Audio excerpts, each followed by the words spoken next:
This conference will Yeah, now be and if recorded. not, at least we would like to do some basic starting on this one before starting, or when we continue in the session. By that time, also we'd like to have a separate session on the cross topics. Okay, yeah. So I think Kishore, could you please, Yeah. My name is yeah, Kishore Kakarla. I have more than 15 years of experience in SAP ABAP and workflows. okay, okay, Well versed with SD, PP, all other technologies except the new HCM uh, and EWM. okay, I okay, also don't okay. have knowledge in warehouse management as well. No problem. I think SD and MM is more than enough to understand the topics of the EW.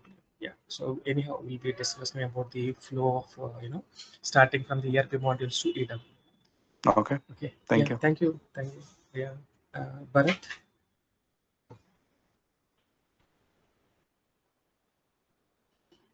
Uh, Bharat, can you hear us? I think you are muted, but we could not hear you. I think there would be some audio issues. You can ping me maybe. It's no problem. Yeah. Meanwhile, I think Prakash. Hi, Prakash.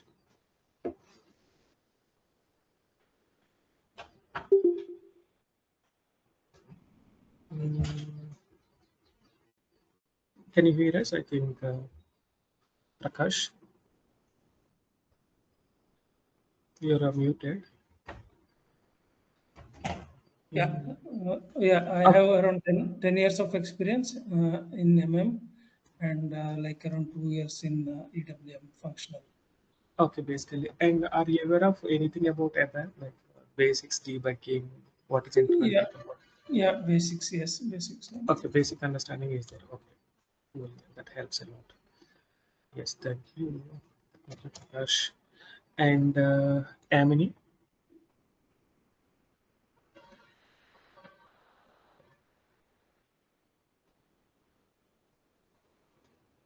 hello, can you hear us?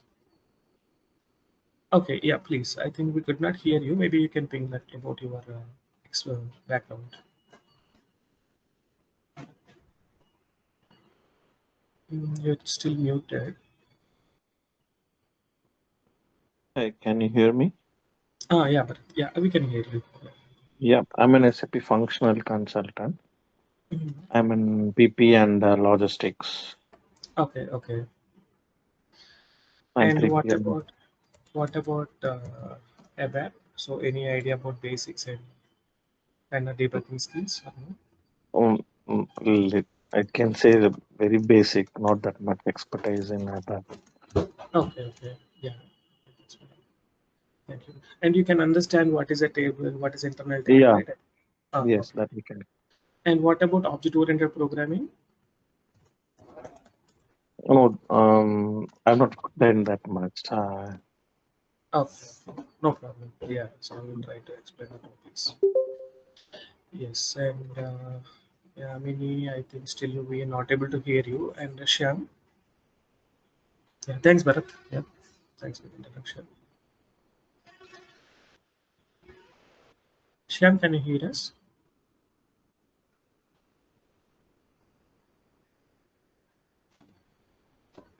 Yeah, okay. Hi Raj, can you hear me now? Yes, yes, yeah, okay. Yeah, And so I'm an SAP developer, around 10 years of experience.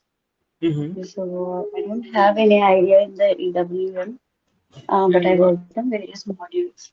Yeah, MM and SD, right? We have. yeah, I worked on various modules, but Okay. not functionally. I'm not much stronger. Yeah, document flow is sufficient. So in the MM, what is the Yeah, document? What is the, yeah, that is more than enough. I think we'll be explaining the rest of the things, the flow and everything, how the documents are distributed in the projects. Thank you. And Shyam, no, we cannot hear you.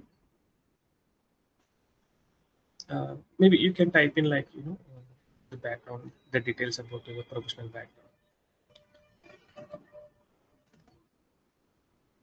And hi Ganesh, uh, can you hear us?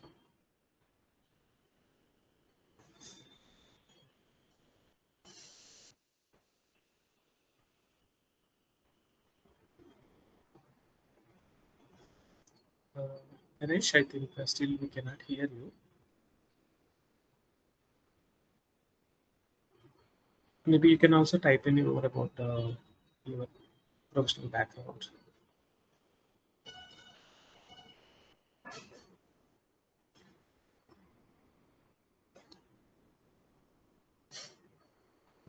Mm, Sham and Ganesh, can you please check your mic settings once?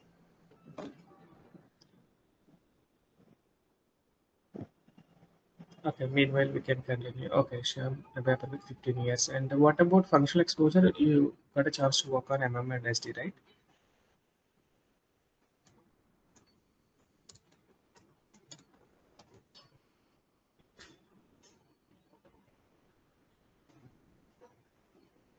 Yeah, no problem. Meanwhile, we can start from our side.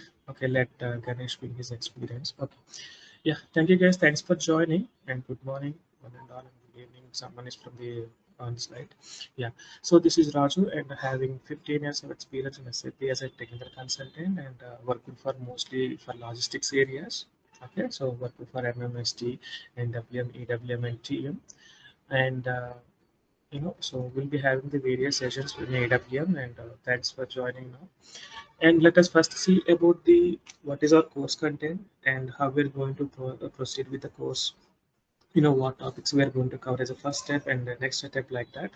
And since it is a common course for the both functional and technical, and we know right, unlike ABAP, EWM technical is a mix of both configuration and development. Okay, and here we have there is no standalone developments ideally. When we see in the ERP, we have the mostly standalone development. That means if you implementing a report, so the report can be executed directly. So we'll create a selection screen, data query language, and preparation, final data preparation logic and output logic. That's it. That is a report. We can give it a create a T code and we can give it to the end user so that he can run. Right. So most of the applications in ARP, it's like a standalone application. But coming to here, we don't have any standalone application. Mostly 90% will always be having the configurable developments. That means we are building the bits and pieces. Let's say we implement logic in one function model, we'll configure somewhere, then only it can be called. And we can create a method that can be called somewhere, it can be called like that. Okay, so it's always configurable developments. And here one more thing is it is actually there is a tool based developments as well. So any development we are doing it, so that is comes under the one particular tool. So we have the three different tools over here that we're going to discuss, and all our objects comes under that particular tools only. But in order to work with the tools, we should have some basic understanding of what are the core building blocks and technical components in the EWM, and what are the different document for each document, what is the logic to be implemented. So we'll be having the demo programs for that. Okay, so first let me explain about the course content. And one more thing is, since it is common for both functional and technical, and some of the functional people may not have the EWM knowledge about how the process is executing, and for the functional people they're not having much idea about the technical concept, only basics is they're having it. So we'll be having the separate sessions on the weekends mostly, and we'll be covering the what we can say, that the gap topics. Let's say functional people need some basic understanding of the function model and object oriented. So we'll be having the separate session. So we'll be continuing our sessions throughout the weekdays, and during the weekend, maybe either Saturday or Sunday one day, or maybe if possible 2 days, if based on the availability. And we'll be trying to cover the topic. So we'll be explaining it, not about in detail, but at least we'd like to give some examples. Okay, how actually it is working, how actually it is functioning. Okay, and similarly for the technical people. So in during the EWM technical discussion, we'll also covering couple of process oriented and preparation of the test data kind of thing. That appears to be boring topic for the functional people. We know because these guys are already well aware about that topics. But at least since it is a common right, some of the classes maybe it appears to be for you it is a duplicated repeated topic. But since as a course content follows, so that topic is all present. Okay, just would try to give some heads up on this one, and even appears to be the known topic to you. It's not actually a functional topic. It's basically for understanding of the functionality to the technical people. By that time, maybe yeah, you can continue that session, or maybe before starting only what we're going to cover, we'll be explaining it. And sometimes, mostly for the functional people, it's going to be the known topic for a couple of days. Okay, not many times, okay, but still we'll be mixing of both technical and functional. Okay. Yeah. So I think right. So Ganesh also explained 10 years and I talked about super. Okay, and MM and SD. Okay, I think Bharat and Prakash from the functional background. So we'll be having for ABAP technical overview. Okay, we'll be having the separate sessions for these guys. Okay. Yeah. Okay. So now let me add the topic over here. So these entire topics have been categorized into five categories. Okay. So sorry, EWM technical overview, and what we are going to discuss in this also I'll explain. And then SAP monitor, what is this, and SAP PPM and SAP art. Okay. And then we'll be having the enhancement topics and miscellaneous. Okay, so these are the five categories, and out of these, and each will take the almost the common span, maybe 1.5 week, 1.5 week like that. Okay, monitor will take less. Yeah. Okay, now what we are going to discuss about the EWM technical overview. Okay, so here we are going to see about the document flow. Okay, EWM document flow, and ERP and EWM integration, how actually it is scheduling, and it's like a configuration. So how actually they'll set up it. Okay, config and test data preparation here, and in the document flow section we'll be having that. So business process, how actually they're executing inside the warehouse. Okay, what are the various business entities over there, and how they map it to the system. Okay, in the highlighted manner we'll be seeing that, and tables and function models and tables link. Okay, so here, and then we'll be starting with the programming. Okay, and what are the important documents for that one? We'll try to see that operation, various operation. The very first thing is a warehouse request. Okay, and warehouse request is nothing but in our terminology we're calling as a delivery. In EWM terminology we're calling as a warehouse request, and in short we can call as a WH. Okay, and here it covers inbound delivery, outbound delivery. Okay, outbound delivery order, and then production material request. Okay, here. And then we'll be seeing about the warehouse operations. Okay, inside the warehouse operations, the very first important thing is a handling. It's nothing but a packing, and the document is actually called as a handling units, and how to perform the packing. Okay, and how to perform packing and unpacking, packing, unpacking. So what are the technical objects we are using, and how to supply the parameters to it. Okay, and then goods movement. Okay, so here how to perform the GR kind of thing, we'll be seeing that. Okay, either it is a goods receipt or a goods issue, how we are going to do it. Okay, and then warehouse order and warehouse task. Okay, these are the actually most important documents in the EWM, and every activity within the warehouse is happening through these particular documents only. So this nothing but moving one from one location to another location. So inside the warehouse, it is performing only one operation: move one particular product or handling unit from one location to another location. Okay, so that can be controlled by this warehouse task. Okay, and then this programming again split into multiple areas. Okay, these are the basic operations, and these also maybe, yeah, I think one more thing, most important thing, I have to keep it here. Yeah, the warehouse processes specific document, documents. Okay, here. And then the next is wave management. What is wave management? Okay, and how we are going to utilize this one in the EWM. Okay. And then TU processing. TU is nothing but transportation unit. Transportation unit. Okay. So what is the significance of the TU and how to work with the TU? Okay. And then physical inventory process here, and how we are going to process the physical inventory. What is the physical inventory and how we are going to utilize it. Okay. And ad hoc moments. So what exactly the ad hoc moments, how we are going to handle this one technically. Okay.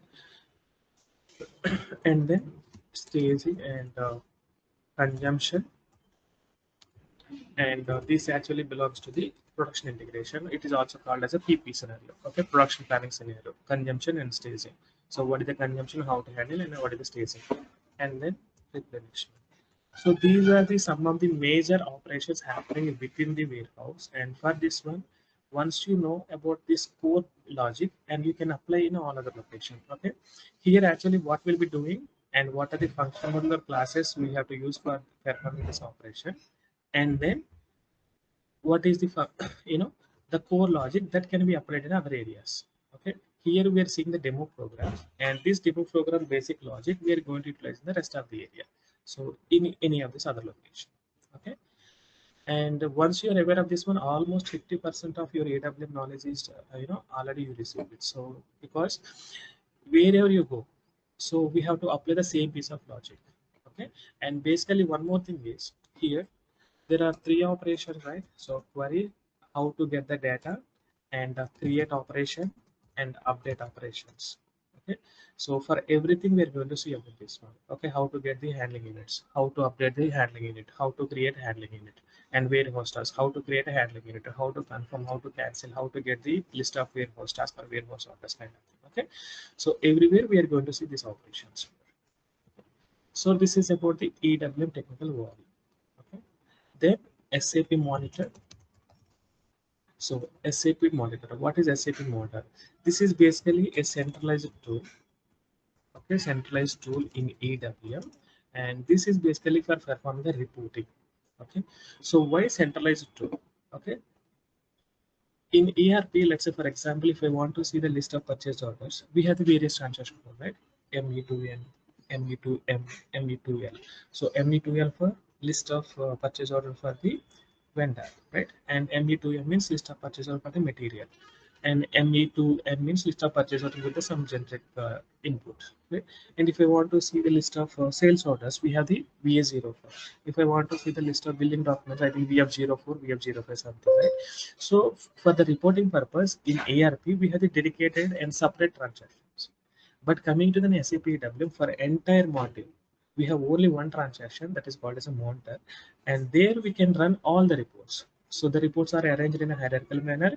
You can click on some folder so that it will open a selection screen, and we can enter some input data, and the data can be displayed in the LB format. So in EWM, we have this centralized transaction. Every report will be configured in this only one transaction. Even in future, you are going to build a new report, so that has to be configured in the monitor. So here we should know that what is the architecture of the monitor. Okay, technical architecture we can say that. Okay, display and technical architecture, and how to add new reports to the monitor, and how to change or enhance existing existing reports. Okay, so in the SAP monitor we are going to see it. Okay, this is basically a reporting tool. So then we have the next component that is called as a SAP PPF. This is called as a post processing framework. Okay, post processing framework. So I think you guys might have already aware of the output management in ERP, right? So it is similar to ERP, output management. Maybe you can say that output management in ERP. Output management in ERP. Okay, and we know that how the output management is working, right? So we have the applications, we have the output types, and behind the output types we'll be configuring the driver program and some subroutine, and then we have the either smart form or a DB form. It is a printing relevant, say. If not, only driver program and subroutine for IDOC relevancy, right? And we know that how it is operating. So there is a set of condition records we have to maintain whenever we are creating any document, let's say sales order, and if the data matching with the condition record, then only it is going to trigger. The same behavior or the same functionality they brought into SAP SCM system, and that is called as a PPF. And it is not for only EWM. Okay, PPF is basically for a common architecture across being used in the multiple modules. Okay, we are using an EWM, we are using in a TM, we are using in I think QM relevant something, and SRM. So other modules also the same being used. Okay, but how in EWM they're using it. Okay, and one more thing is, and in ARP, it is purely subroutine based. That means whenever you want to implement a logic, first we have to create a one subroutine pool program, and we have to implement our logic in a subroutine. Maybe inside we might be using some classes or function model, that is secondary, but ideally it is operating based on the subroutines. But whereas in a PPF, it is completely baddie driven. Okay, so we have to implement a baddies in order to work out functionality. Okay, so there are some architectural difference between the output management ERP and with the PPF in AWM. So we'll be explaining clearly how what are the difference. Let's say for example, uh, this is a PPF. Okay, so we'll be clearly seeing that, okay, how the output management is working and what are the different components are participating over there, and then how the PPF is working and what are the different components are participating. Okay, we'll be discussing so how the communication is happening between each component. Okay, so we know that either way, whether output management or PPF, what is the basic purpose? Any activity that has to be executed in the background without human intervention, that is a one thing. And second thing is it should have the reprocessing capability. Why reprocessing is needed? Let's say for example, printing a form, printing a sales order, so you can implement same logic in enhancement also, right? Because already we have the various enhancement in each main program. So sales order program we can directly write, but why we're not doing? Once we are writing inside the subroutine enhancement, the problem is it can be executed only once when we try to create a sales order. Okay, or maybe if you want to, something has been failed, maybe printing is not happened due to printer connectivity issue or something, then I want to regenerate it, then what we need to do? So we have to change the sales order or recreate the sales order. So then only it is going to trigger again the piece of logic. But the benefit of the output management is, so once it is we are creating a sales order, then the output management will be triggered, and that entry will be stored in a different table. So we can independently restart that printing functionality without depending on the VA01 or VA0. So that independency will be happening via output management in ERP, and same thing happening in the PPF with the help of the PPF. Okay, any piece of functionality you want to run independent of your main program, that has to be brought into output management. And anything is completely depending on the main program logic, bring it to an enhancement. Okay, so two options. So every functionality we don't need to worry about the output management. So ideally they will not implement in output management. Definitely there is some list of conditions. Okay, based on that one only they will decide that where to implement that piece of logic. Okay, yeah. So and here we are also seeing that how the PPF being executed kind of thing will be seeing. Similarly for monitor also, yeah. Okay, we'll be saying like this, how the monitor and what is the front end view, UI point of view, and how the back end actually is all all the components over there. Okay, yeah. And here also the same thing, architecture. Okay, and how to troubleshoot PPF failures, and then how to add new PPF actions. So ideally we never enhance anything because it's an enhancement indirectly. We can say that adding the new only, it's called as an enhancement. Okay, so this is the SAP PPF, post processing framework. And then the most and complex thing here, and here also we'll be building the development objects, bits and pieces. Let's say for example, if we want to create a new report in SAP model, we have to create a function model. Inside the function model we have to incorporate all your logic, business logic. Okay, then we have to configure in the configuration, SAP model related configuration. Okay, and PPF also same thing. So we'll be creating the various bad implementation that has to be linked to the in the configuration level so that it will work. Otherwise it is independent only, never be called, never be executed. Okay, yeah. And what is a SAP RF? And this is most, we can say that complex topic over here comparing with other two, and most important as well. And again now, SAP RF for the new warehouses, that is purely depending on whether the warehouse wanted to decide or they would like to go with the Fiori applications. Okay, some of the warehouses actually they are interested in Fiori application in the place of RF, and some warehouses still with the RF. Okay, the traditional way of calling the applications. So this is basically for access, SAP applications from mobile handheld devices. Okay, so handheld devices here. Okay, we know that SAP application we can directly run from the SAP GUI, right? But ideally within the warehouse, what happened? They cannot carry this kind of laptop or desktop along with them, right? So definitely they have to access the SAP application from this kind of device. Okay, and these devices are independent of any backend technology. If they're using the SAP, so it should be communicating to SAP. If they're using the Oracle, they have to communicate with the Oracle application. If they're using the Microsoft Dynamics, and they are able to in a position to call the Microsoft Dynamics applications here. Okay, these devices are completely independent of our backend technology. It doesn't matter. So how you implemented your program and thing.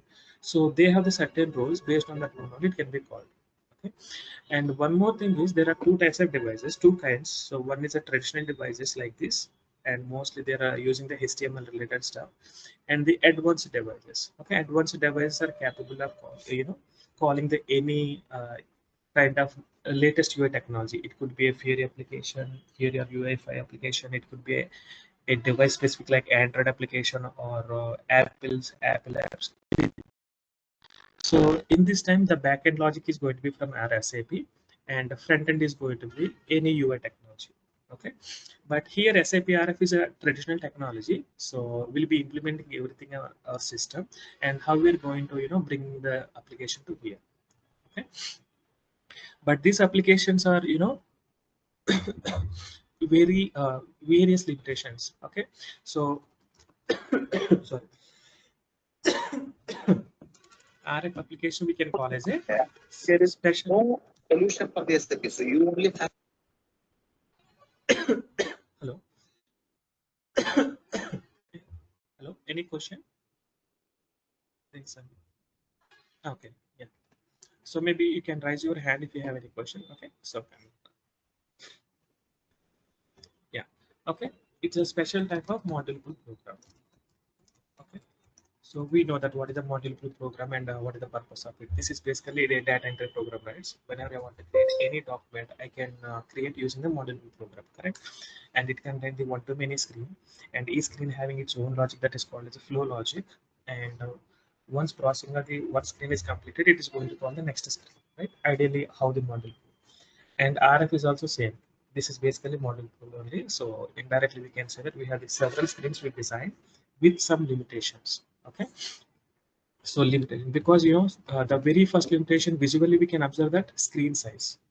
Okay, so in the GUI screen that is different, we can have the very complex element also, along with the input fields and radio buttons and checkboxes. We have the table control, tab state, custom screens kind of thing. But coming to this kind of devices, we cannot display those many. We have only input and output fields, that too very limited size. Okay, and SAP also, these devices also have the common screen sizes that we know that. So 16 by 20 and 8 by 40. Sorry, 16 by 20 and 8 by 40. Okay, 16 by 20 means 16 rows and 20 columns. Let's say if the button is having the 10 10 size, that means only 2 buttons we can keep it like this. Okay, and one input field you want to keep it, description is approximately 8, and the rest of one is for the input field like this. Okay, let's say for example delivery, and this is my input field like this. Okay, this is the size, and like this up to how many we can keep it? 16 we can keep it. Okay, up to 16. That means it is almost appear like this, so lengthy. Okay, and whereas 8 by 40 means, okay, so 8 rows and 40 columns.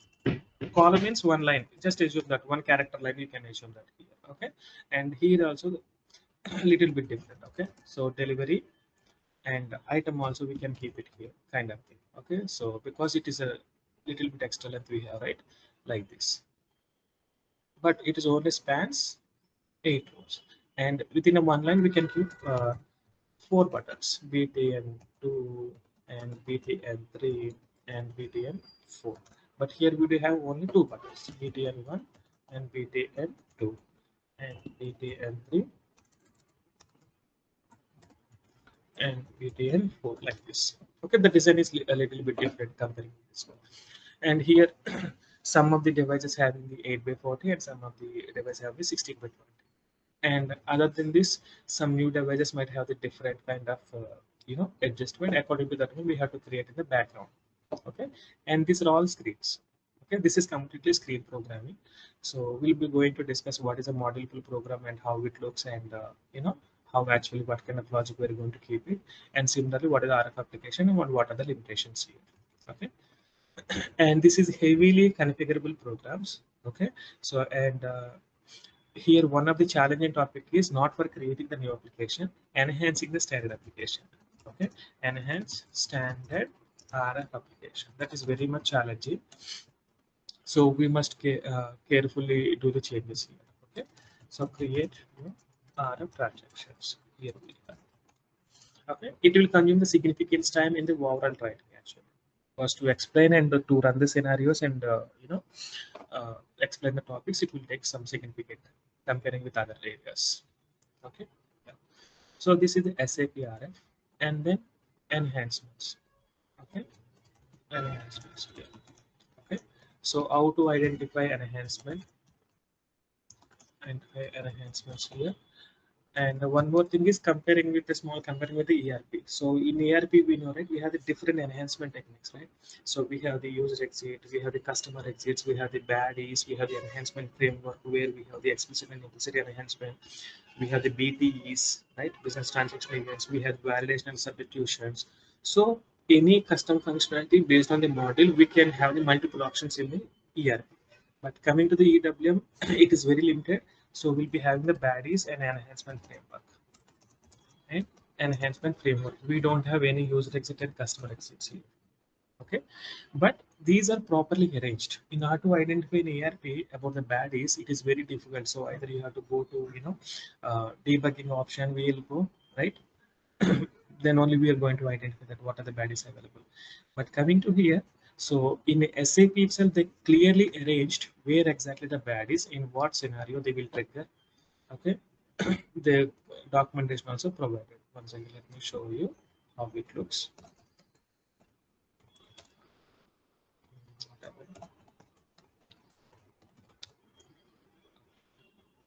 So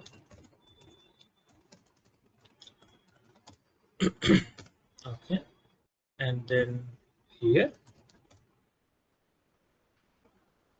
okay, and if I go to SPRO, and here you can see that we have the separate node, and where we have the respective area and corresponding baddies. Let's say, for example, if I expand this one, for a strategy and put away strategy, and what are the list of baddies here? You can see, and we can identify some documentation over here, and we can make sure that okay, it is relevant for our scenario or not, and we can have a try also. You can implement it. If not, maybe you can unimplement it, kind of thing. And similarly, maybe let me go to the internal warehouse process somewhere, and physical inventory, and what are the baddies available, and warehouse optimization, and what are the baddies. Even for interfacing technology, let's say ERP side, you want to have the ERP integration. By this time, what are the different baddies are triggering? Okay, so when we are going with the delivery process, what are the baddies? Okay, but what we must know, what actually this process and how actually it is operating. And this is the arrangement of the baddies in the SPRO itself. And other area is a centralized takeover that is called as SC20. We know it is in ERP also, it is available. There is a composite enhancements part. Inside this one, this is a technical grouping. Okay, and here you can see that ESC different the composite enhancement part. And if I go to, let's say, ERP, and click on it, and enhancement spot here you can see if I want to distribute a boost moment document, what is the list of badges under this one, and the delivery distribution, what are the different badges like this. Okay, and if I go inside, then we can identify the list of badges. So like this also we can identify what are the different badges available, and we can almost 80 to 90% we can identify directly here, but 10% still we are not sure, because the whatever the expected data we need it during the implementation of the logic, so that has to be verified. Sometimes your expected data may not come, so by the time your logic might fail, right? So that thing also we have to manually debug and get to know that. Okay, so that is the enhancements here, and we're also seeing that enhancement like how they're actually calling, and you can see what are the important. We'll be implementing the couple of badges over here, and we'll be running one end-to-end scenario, mostly inbound, and what are the different badges we'll implement in one process. Okay, so this appearing in the this grass square, it is actually having the enhancement in the respect to one process here. Okay, so that at least you'll have the idea. Maybe, yeah, process. This is a master data and config data. Yeah, in inbound process, maybe we can take it. Transaction codes, advanced production integration. Yeah, the very first thing is it. This is outbound process. Yeah, this is inbound process. Okay, so this is we're going to discuss later. Okay, this is about the enhancement, and then one more important thing is queue handling. Okay, that is also called the queue troubleshooting and the queue management, the queue creation, anything we can call. Okay, maybe we can make it queue management. Okay, and how to set up queue. Okay, how to set up the queues and how to trigger queues. It is a small topic only, hardly 2 classes we can appears to be a unknown topic, but once we start with hardly 2 classes is sufficient for this one. Okay, how to trigger a queue and how to troubleshoot it, but most important, one of the important topic here. Okay, how to troubleshoot the queue. Okay, yeah. And then so we'll be having one more area that is called as a work center. Maybe it is not known now, but where actually we'll be performing the packing and repacking activities, unpacking activities. Okay, this is also one of the tools similar to SAP Monitor, but it is not much big tool. It is a small tool only, but it will appear in almost all areas within the EWM. Okay, so here also what is the architecture of this work center and how to enhance. That's it. Enhance work center. Here we can see there is no adding of the custom work center kind of thing. No. Okay, this is purely enhancing the existing. I want to add my own functionality to the existing work center. How to do that? Okay, yeah. And then finally, overview about the new programming components. Okay, in EWM. So we know, right, nowadays ABAP is changing drastically after HANA. We know, right, let's say for example, initially when we are building the ERP, okay, so UI and backend logic, application logic, and then DB logic. There are 3 sections on every program, right? And in the traditional ERP, what happened? UI, how we are going to design using ABAP commands, right? Like select options and parameters kind of thing. And then SC51, where we are going to design our layouts. It is called as a model P program, right? And coming to the application logic, completely ABAP driven. So with the help of the ABAP commands like loop and end loop, sort statement, and various crossing blocks like modules, subroutines, function modules, through which we are able to implement the application logic. And then DB logic, we have only one option that is called as an OpenSQL. Right? So OpenSQL means we know, right? It is a subset of SQL, and where we have these certain operations. We can select query, insert, update, delete, modify. And for creation operation, we'll completely relying on the S11, right?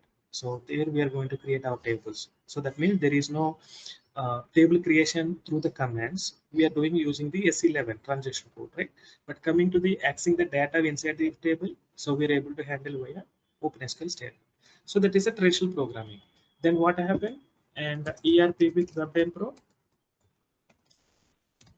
So at least the UI part is actually HTML layout, right? Design and backend still correct. Design and still backend ABAP only, and this is also same, correct. This is also there is no change. ARP with web and pro screens, and only screen change part is changed, and the screen design part and rest of the thing remains same. Then we have ARP with UI, right? So either maybe UI5 or Fiori, doesn't matter anything. So in this time, what will happen? So instead of HTML layout, so we're able to design the views using the UI5 and Fiori libraries, correct? Fiori library. And this application logic in between, there is one more layer came into the picture that is called as a service layer. Okay, so not applicable in this one, here also not applicable, but here we have the gateway service, also called as a OData service. And inside also, we used to have the backend ABAP logic only via traditional gateway services. There is a DPC class, MPC class kind of thing, right? And still we're using ABAP over there, and backend OpenSQL. So these are the various changes, the way of single report and how they want to utilize and what technology we are going to utilize. Only one area it is changing, but you can see what is not changed then, the backend logic and DB logic, right? So now then innovations from HANA, right? So then with HANA database. So HANA database, it is basically database, not any UI technology. So in this time, we don't need to worry about how the front end has been implemented. But back end, what happened? And in the application logic, one more layer came into the picture, model layer. Correct? So one more layer here. So here it is a not applicable, and here it is a not applicable, and here it is a not applicable. And what is this model layer actually? CDS views came into the picture, right? And on top of it, either we might go with the OpenSQL again on top of the CDS views. Okay, and still this we are going to consume using the ABAP only. So that means ABAP is communicating with the CDS view, CDS view is communicating with the backend database using the OpenSQL. Okay, and this is the GA program. I can say that. The GA programs, and then not only CDS view, there is one more thing that is called as an AMDP.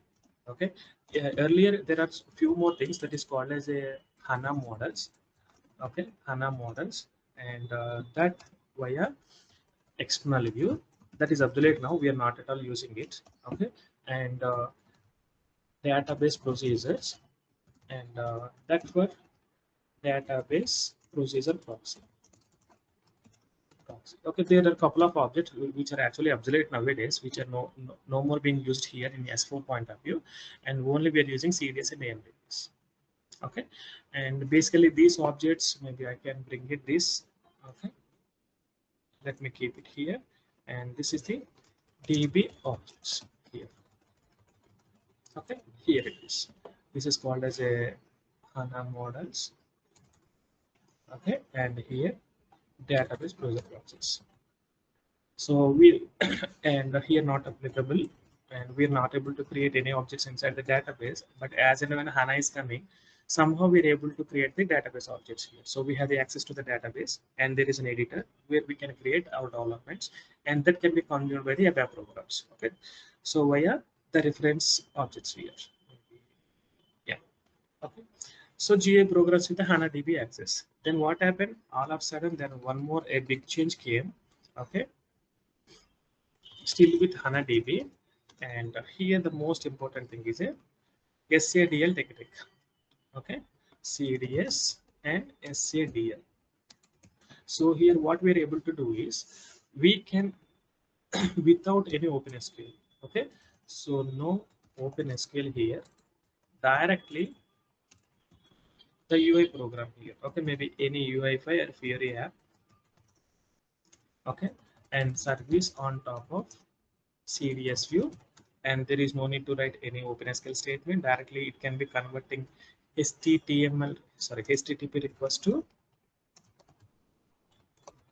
request to OpenSQL request, or we can say that SQL request. It can convert automatically. So in a GUI programming, we have to explicitly write select query on top of the CDS view. But coming to this, with HANA database using SADL, so it will convert automatically. So we don't need to get any single line of ABAP command here on OpenSQL command here. So directly can bring the data from the database. Okay, so this is also one kind of gateway service here. Okay, then now with HANA DB, we have called as a RAP framework. Okay, and here also the same thing. These two remain same. Okay, and here CDS plus one thing called as a behavioral implementation. Okay, so behavioral implementation again we are going to do with ABAP. Okay, and here also we have one more thing that is called as a business object, but nowadays we are not using BO that can be implemented using ABAP only.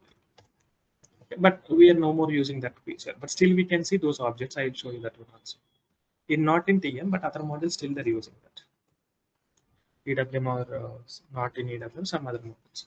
Okay, here also the same thing. No OpenSQL ideally we used to write. That means there is no self query we write, and there is no modify statement, insert statement kind of thing. It will be handled automatically. Okay? That is with the help of the EML statement. Okay, that again technical topic here.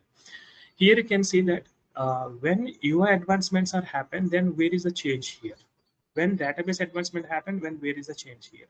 So since the ABAP is evolving from the traditional programming to this one, the same also reflecting in EWM. Okay, so here in the technical overview, we mostly cover about the, what are the function model, what are the classes like this, right? But where exactly this new programming model affects? Okay, so this new programming model affects in the two different locations. Okay, one is brand new Fiori applications. Okay, in EWM. So SAP provided various new Fiori applications for EWM process, and still they are using the traditional GUI applications as well. Okay, this is a mix, not completely renovated, only part, bits and pieces that started renovating. Okay, and then brand new technical artifacts. Okay, artifacts in EWM, area. So what are the different CDS views they have given, CDS views, or what are the RAP business object they have provided here? Okay, what are the traditional gateway services here? What SAP provided? Okay, and any new classes they have provided. Okay, to conjure like this. Okay, we'll be discussing. Okay, because here here what we are trying to do is what are the EWM core components and what are the tools and how to utilize, and nowhere we'll be discussing about the CDS views and new classes theory here. Okay, what are the core topics over here? But coming to here, we'll be discussing about so what are the different latest technology, because nowadays we'll be hearing right so many changes in the ABAP area. So where is the EWM it is affected?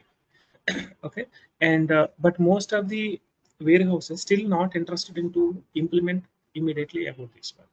So they would like to run with the traditional approach only, regular RF and regular PPF and regular monitor, and inside this one, what are the logic you implement doesn't matter, the functionality should work. Okay, and still we have to use the same classes and everything over here. Okay, in RF also, and enhancement is also same thing. And this one, whether you want to incorporate immediately or not, and make sure that whether they are released or not. Still there is a problem. If released, then only we have to utilize, otherwise we should not use, because there is a chance of changing that particular component. By that time our functionality may not work properly. So that's why always make sure that whatever you are trying to utilize these latest components inside your development objects, that should be released. That is nothing but a stable version, otherwise we cannot rely on it. Even SAP will not give guarantee that. Yeah. Okay, so this is about overview, not about teaching of RAP framework or web development or nothing. So this is what actually available we'll be discussing here. Okay, 2 to 3 days. So this is about EWM training session. So any questions from your side? Maybe anything in your mind, dots, and what is Hey Raj, this is Kishore. Hi Kishore. Yeah, so how does this fit into BTP, EWM? Okay, so BTP completely an external framework. So how it looks, maybe let me show. Okay. Yeah, that is a good question, because nowadays we'll be hearing so many things. Okay, this is SAP on-prem system. Okay, maybe EWM on S4. Okay, it is embedded or decentralized, doesn't matter, and but still here it is. So S4 means already we have the various applications given here, right? But if I want to build a new program, new application, this is a BTP. BTP we know, right? It's a cloud-based development tools plus cloud-based deployment tools. As a technical standpoint, deployment tools here. So let's say cloud-based development tools. So what is this? So one of the most important thing is BAS, that is called as a Business Application Studio. Sorry. And yeah, Application Studio. And here, so what is the benefit of this application studio? If you want to create any Fiori application for your EWM, okay? So either it is a Fiori app, okay, and any CAP app, cloud application programming, doesn't matter. So through which we are going to do it here, okay? This is the development point, okay, development only. So in this time, what will happen? There is a gateway service here, okay, gateway service or app service, doesn't matter whatever it may be. So based on this one, we're creating one application here. And then deployment. Again, when we try to deploy it, what will happen? So it will be deployed to same. This is the deployment. Deployment. So now the end user. Okay. So end user, and how is going to access the apps here? Fiori Launchpad, right? Fiori Launchpad or GUI, whatever it may be, or GUI. So traditional application via GUI, and let me minimize here. And end user. So where the applications are located in the on-premise system directly. Okay. Here BTP come into the picture in one scope area, that is actually SAP Business Application Studio. That is actually development environment. Here will be developing the Fiori application and deploying back to our SAP. Then that will be configured the Fiori Launchpad so end user can access. Okay. And second thing is develop and deploy in the BTP. So here develop and deploy in BTP. Sometimes. So this is basically SAP build applications. SAP build applications here.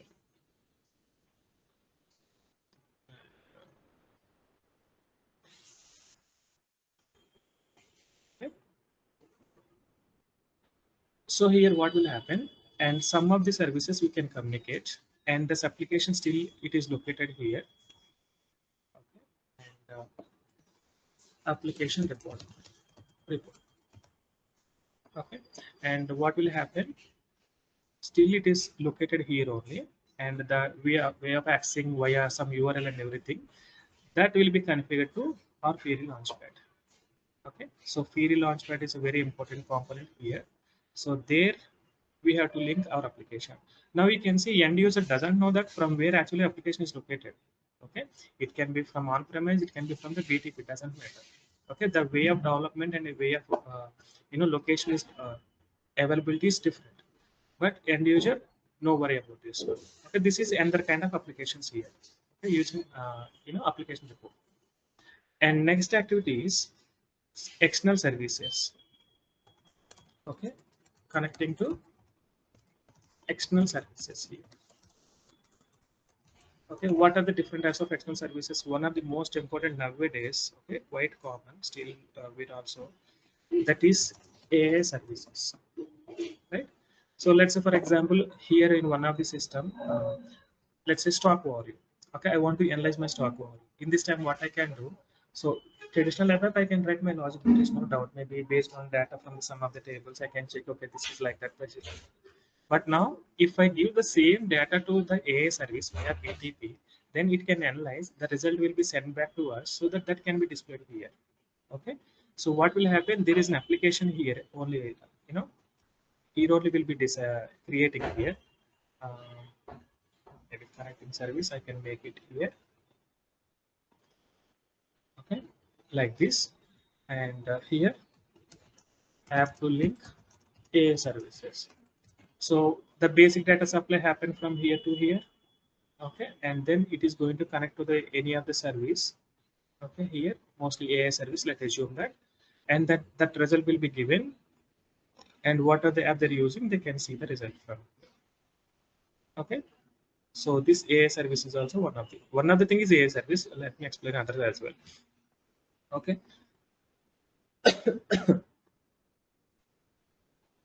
so this is also we can do the BTP only, because AI service linkage is happening inside the BTP. Okay, and then events. Let's say for example, there is an event mechanism. Events. Let's say for example, I created a sales order. Okay, sorry, maybe I created a warehouse task that has to be distributed to other system. So with the help of the BTP technology, and we can create one service in BTP and the partner system. Okay, so that event can be triggered to here. Okay, like so these are the few of the examples. So what is the significance of the BTP here? Okay, traditionally SAP on 4 level we have all the necessary application. There is no doubt in that. But still, what I would like to do, I want to create a new Fiori application. Then I have to take help of the BTP and business administrator. One thing. And second thing is, so I don't want to deploy any application to my on-premise system. So I want to deploy my application in BTP only. Only data access I want on-premise system, because this application might also get the data from the other databases as well in ERP or something else. So there is a common application here that will extract data from the SAP EWM and SAP ERP and some other system, and it will run. So this is actually BTP application, and that we can configure in the launchpad so that the user can see all the data at one shot. Okay. And third one is, this is also BTP application. It is able to communicate to the backend SAP as well as the services, so that we can perform these operations here. Okay. And here actually our decision, what kind of application will be developing here. Okay. So development in EWM. So these applications are sufficient, and if needed, we can go with the BTP. Okay. So got some idea here. Any? Yeah, thank you. Yeah. And any other questions?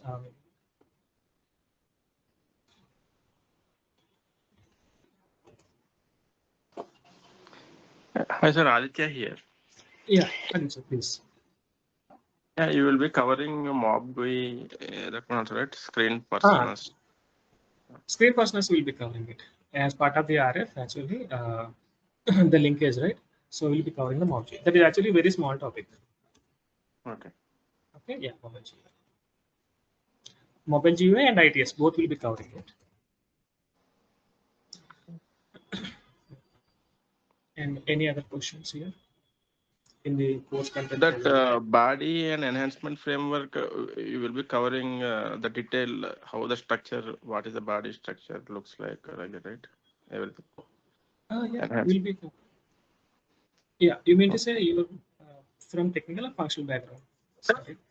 Yeah, I am from functional background. Okay, then maybe let me add here technical about the OOPS concept, because somebody is lacking of it, and function models, value framework. Okay, so we'll be having a separate session, so that before starting our enhancement, before only I'll let you know these things. Okay. And something maybe you're not able to getting that point, so no worries. Maybe subsequently I'll try to cover some of the technical topics for you. Okay, so that you have the basic idea. Okay, yeah. Okay, yeah, please. And any questions? Any other questions?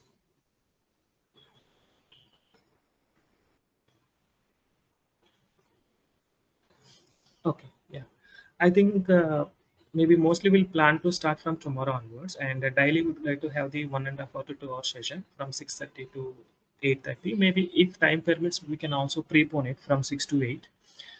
Okay, based on your convenience. Okay, based on your people decision, we can have it. So it's a weekday session. So starting from Monday to Friday, and any miscellaneous or special topics we can cover them over the weekend. Okay, so instead of disturbing in the regular, not disturbing actually, instead of actually having the time, spending time on the topic in the weekdays, we'll try to shift it to weekends. Okay, yeah. So yes, and mostly it will take around 45 classes. So today is July 20th, right? And August and mid of the September we can cover it mostly mid of the September, starting first week of the September. And September first week I might be on leave, okay, on vacation for 4 days, so may not be available. In between, I am not having any plans. Yeah, I'll let you know in advance. If any, vacation plan or 1 or 2 days, we'll let you know in advance. Okay. And yeah. So, any questions about content or something?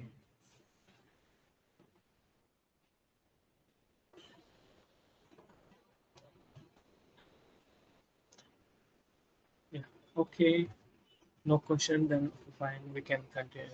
Okay. So, thank you guys. Thank you so much. Thanks for your time. Okay. So we'll meet soon. Okay. See you. Have a nice rest of the day. Thank you. Thank Thank you. you. Bye bye.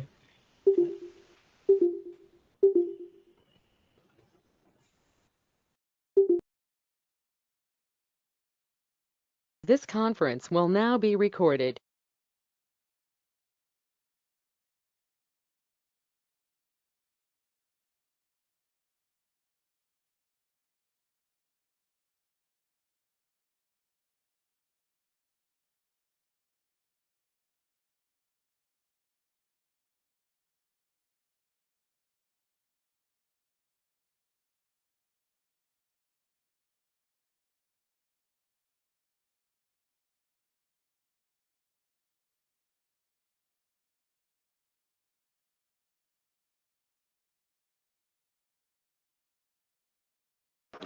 Uh, 2 minutes. We are calling to other people.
Hi, Madan. Who has shared you the meeting invitation, Madan? You are not in our list actually.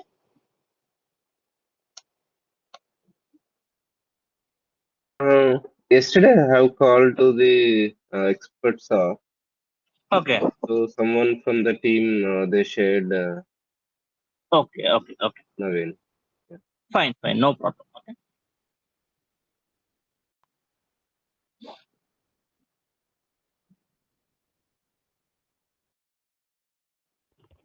Shall we start, Naveen, or need to wait for a Just few more? 1 minute, Raja. 1 minute. We'll start. Okay. Okay, yeah.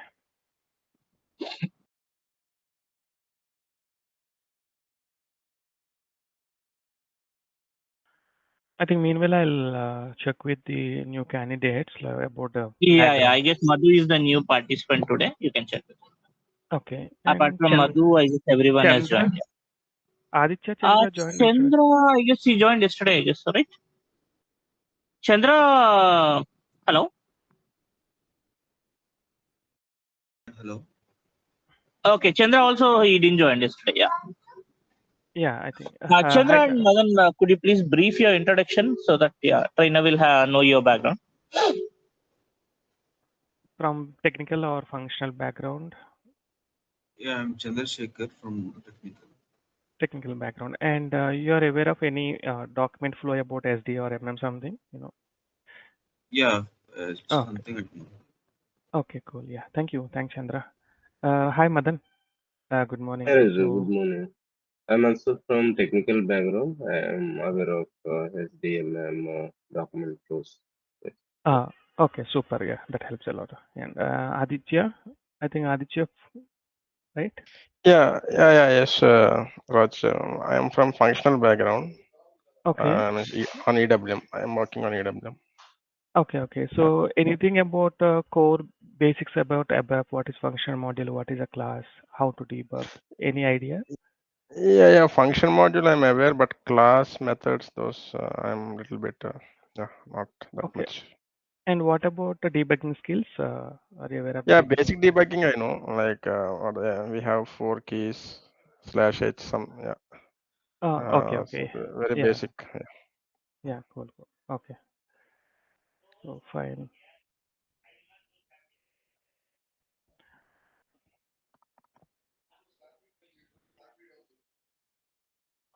Any new participants? Okay. I think let me quickly discuss about what we discussed yesterday. Yesterday we had a demo and we discussed about the course content, what we are going to have sessions on this, training sessions here. And this is basically categorized into 5 different areas. Okay. So one is a technical overview, and this is basically we would like to introduce like what are the different processes in EWM, and in process what are the different documents gets created, and for each document what are the different technical objects, right? What are the tables and relation between the tables, function modules or classes or methods. Okay. And during this time we're also creating a demo programs, and through which whatever the programs we're creating, we'll be seeing that how we are going to utilize those classes and function modules. Okay. And this will take majority of the technical components over here, and whatever we are learning, so that we're going to apply in the rest other areas. So why? Because in EWM we don't have any standalone developments. So standalone, I think, so ready to use. When you create a one report, use it readily? No. So we're always building the bits and pieces of developments. So we create a function model, we create a class and object, and we are going to utilize in this some configuration. Okay. So because most of the development objects are a configurable developments. Okay. So that's why first we'll be learning basic building blocks of the EWM, what are the different documents and corresponding technical objects. And then we'll be starting with the tools in EWM. So one is SAP Monitor, SAP PPF, and SAP RF. Okay. So these are the 3 major tools in EWM that almost complete work will be happening via these 3 tools only. So why we are saying is a tool is it is not dedicated to any of the specific role, or area. Okay, this is a common application which can be used across multiple roles. Let's say, for example, warehouse clerk, warehouse supervisor, whatever it may be, whatever the role. And in even area also, inbound process, outbound process, production integration, or internal warehouse process, doesn't matter. So these particular tools will be used across by different roles and different areas as well. Okay, and each having a separate purpose here. And SAP Monitor, this is basically for centralized reporting tool where complete EWM data we can see it in a SAP Monitor. And these are the reports, collection of reports which are arranged in a hierarchical manner. Okay, so logically related reports are linked together as a parent and child, and other reports will be a separate group. Logical grouping of each report. So this is the one. And even in future, whatever we are discussing here, right? Some of the things, it's not 100% we are going to think, check about the technical area, but still you have any new requirement that may not see over here. Still we can check here. Directly we can go to the configuration.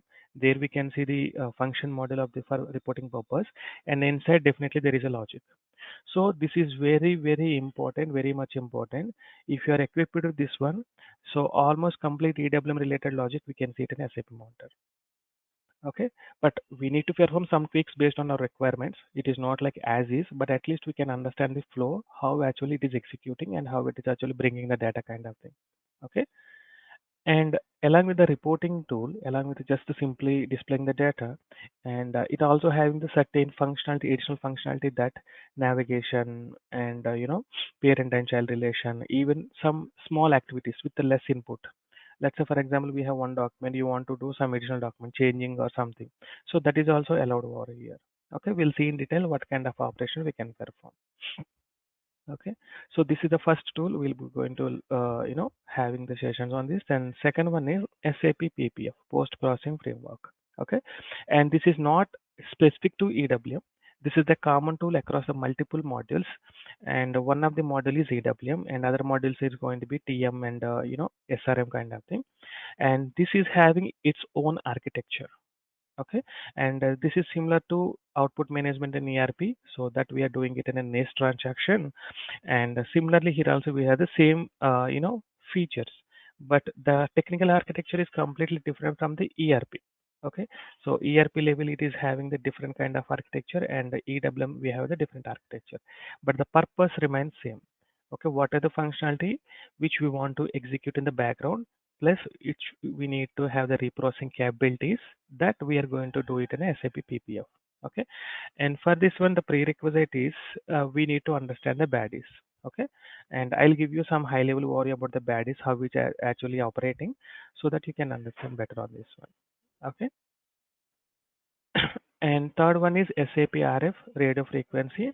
This is basically a special type of module pool program, and most of the people already aware background and functional background. This is basically transaction programming, right? ME21 and VA01 and VF01 and PRDI, PRDO, these are all actually module pool programs. So what is the main feature of the module pool program is it is having the one-to-many screens, and each screen contains the various input fields, and this is the simple UI elements or complex UI elements, that is basically for creating or working with a single transactional document.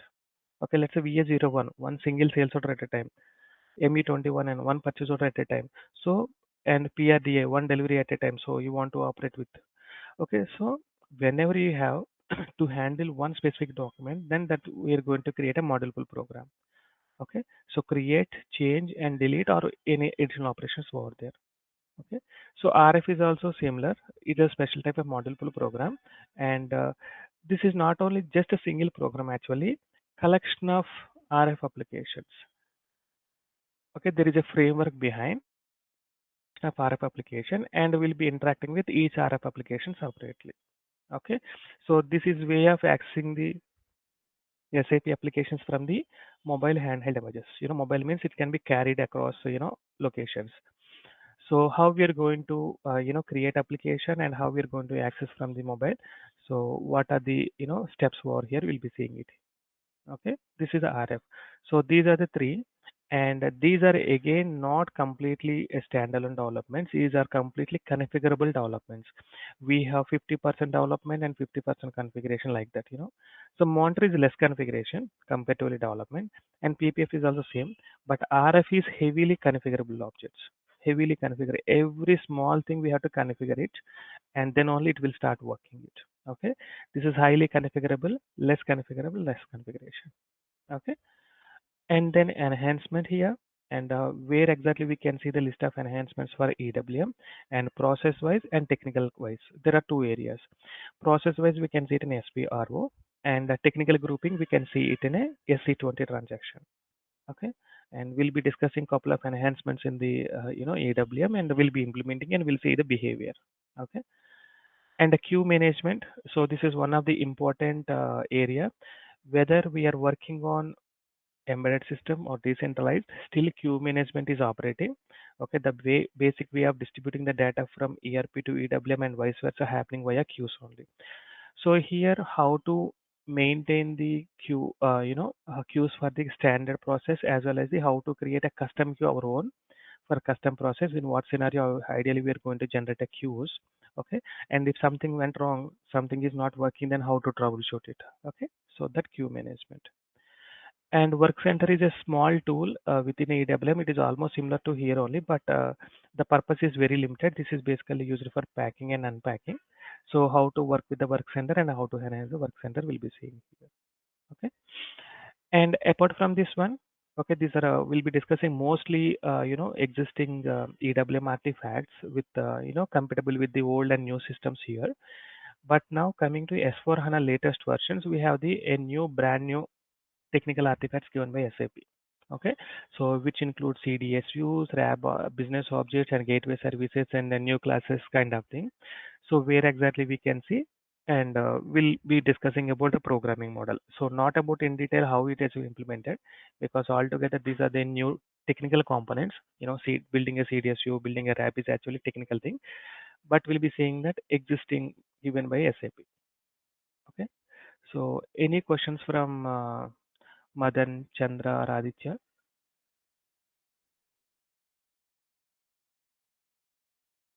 from your side? No. No? Okay. Yeah. I resume Madan here. So we can develop RF functionality using Fury app also, right? Are we going to cover that? No, no, no. Fiori completely technical area. And RF application, there are two types. Axing. One is ITS, next one is the web MobGI. Okay. And Fiori application is a completely brand new development. It is not dependent on EWM. It's an independent technology, and we can build it. So are we going to cover both the web GUI and GUI? ITS, both will be same. ID. Yeah. Okay. So that does not include any development. Only configuration is there. Okay. So we'll be building GUI application, and we are enabling this application via configuration to the RF device using ITS and WebMob GUI. So, Buzz, Yes, yes, yeah. are we learning this ad management related topics? Ad means? No, no. Ad management or YL a separate topic, but we have TU processing, transportation unit processing. We'll be discussing how to create a TU programmatically and how to perform operations on the TU programmatically here. So we don't have ad management here. No ad management. Again, we have the doc appointment scheduling kind of thing, right? You mean to say? Yeah. So the ad management, means together, right? Yeah, YL or YM. So that is completely separate topic, not comes under this one. Yeah. That's what. Only Are we discussing? No, only TU processing will be discussing.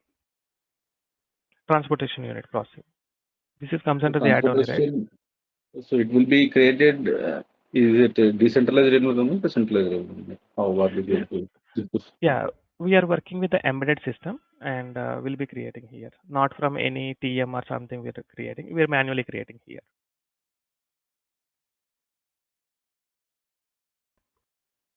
Okay. So, for example, in case of decentralized environment, how are we going to get to you? How are we going to push to you from TM to EWM? Those kind of. stuff? No, we'll be doing within EWM only. So TM, so No. not sure about the test data. So whether we can push it or not. If integration is already maintained, we can do it. But I don't think so. We have the setup. We can try. We can have a try. So distributing the Yeah. instructions to from So, TM so to. if we have the integration between TM and EWM, then we can see how to use or getting pushed from EWM to Yes, yes, yeah. So we TM to need to. EWM. Yeah, so we need to check any functional consultant might have already set up the necessary things for TM and EWM integration. We can see. And how Okay, but much functional knowledge we require, about how much we are going to learn, we can discuss. so here actually for the technical people already would like to run providing some business workflow and some of the essential configuration will already giving you here. So we no need to go separately. If you're interested, you can completely go with the EWM functional course separately. No, But here, no. So how much we require as a technical consultant? So because most of the things related to configuration, it is configuration and as well as nothing. technical We'll be skill also. we'll be teaching here only. We'll be teaching here only. So only basic is needed from either ERP module to understand the document flow. That's it. For the ABAPers, already will be giving the worry about the some functional area. Okay, because it is not just only development related configuration. Some of the essential configuration like integration setting between ERP and EWM, and storage process, storage strategies, warehouse organization, and warehouse process type configuration like this. And we have the certain configurations which are needed for troubleshooting. Also, will be giving it. So no need to have any other functional exposure is needed.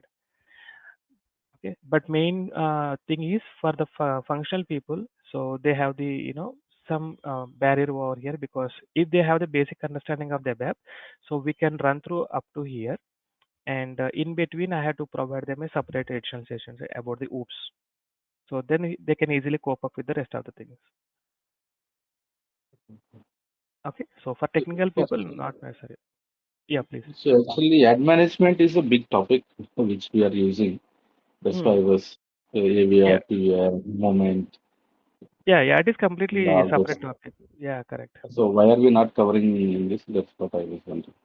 Okay, this is basically for EWM core only, not about any advanced like MFS, YAD, ad logistics kind of thing. So EWM core, and we have the various tools we are introducing here. And in between, what are the basic processes for here?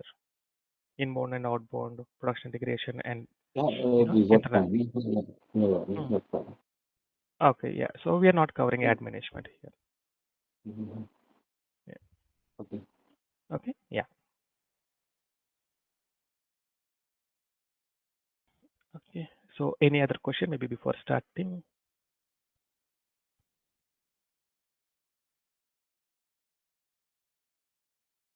Yeah, thank you.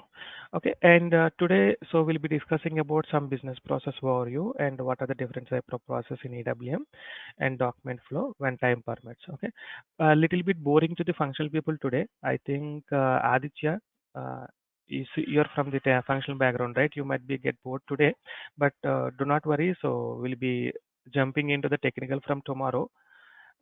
Maybe you can, yeah, just as a silent spectator you can see, and you can suggest also something is not you can add any points, please add the points also. Okay, and we have Bharat and Prakash not joined today, and mostly this weekend we'll try to have a ABAP session for you. Okay, what is oops and what is bad is kind of thing. Okay, so during the weekend, we are planning to have these special sessions, maybe for the functional people about the technical background, and technical people still they want any additional functional knowledge. We are also having the session during the weekend. Okay.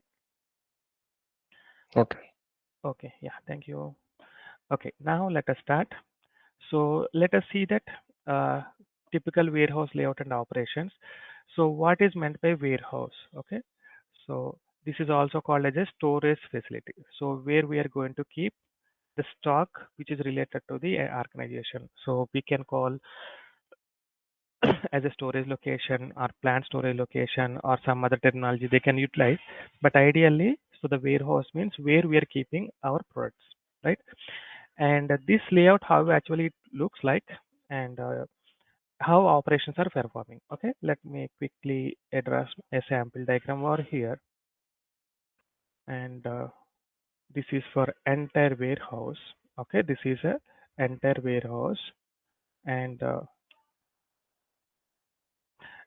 completely complete place is not dedicated for the storage facility, because so various other operations also, right? In between we have the storage facility and rest of the area for other activities. And this is my storage facility, I can say storage facility. And inside the storage facility, what we'll be having, we having the various storage equipments. So warehouse storage equipment is nothing but high racks and pallet area, cooling area kind of thing. Okay, different types of storage facility we have. Let's say for example, and just copy this, and this is one kind of storage facility, because products are different types, and some types we can keep it here, a small high racks, and sometimes narrow aisles.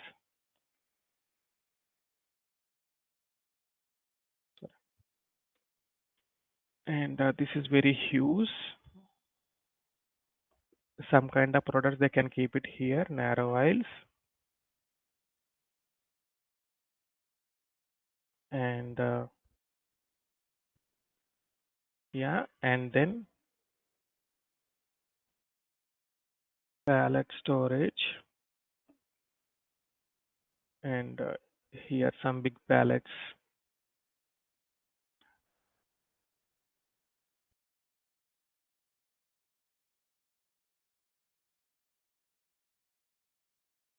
Okay, and then open area, so how they're going to keep one top of other. Pallet storage. Yeah, like this. Maybe outside they can keep it like this sometimes. And the open areas.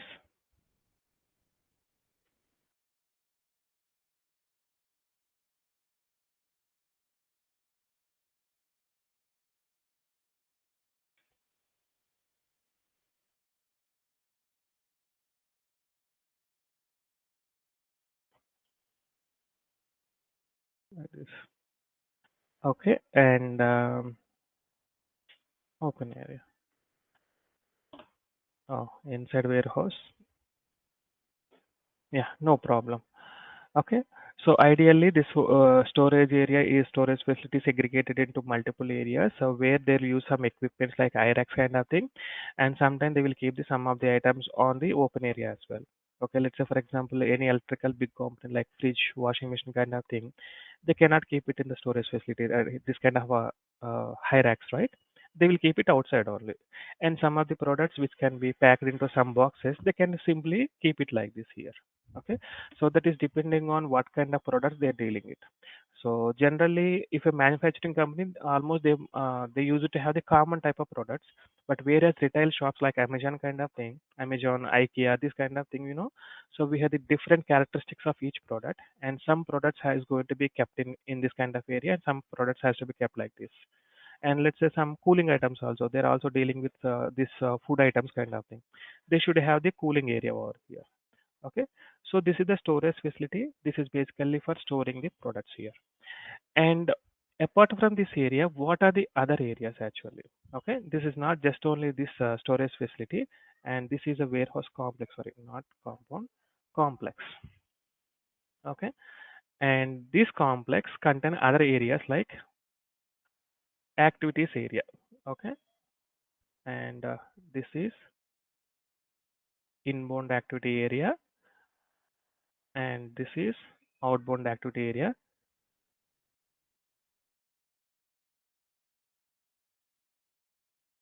And if the production is also there, and production activity area as well. Okay, so this is inbound activity area or receiving activity area. We can say that receiving activity area. Okay, and this is basically shipping activity area. And it doesn't mean that it is just nearby, storage facility. Sometimes, they're going to keep the multiple buildings. One complete building is dedicated for the shipping activity area, receiving area also. Okay. So we know that warehouse complex is nothing but a collection of, this kind of blocks here.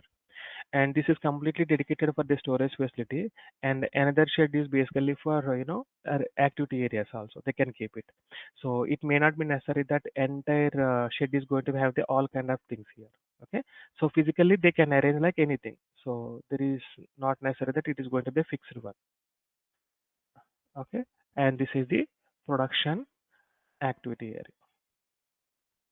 Okay, and this completely again surrounded by warehouse compound.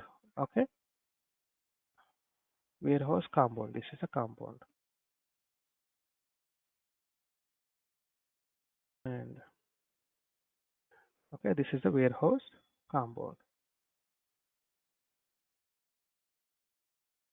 So here, what are the kinds of activities will happen? Okay, so coming to the receiving activity area. So as and when truck is arrived into our premises with the stock and products, then we are going to perform the certain operations here.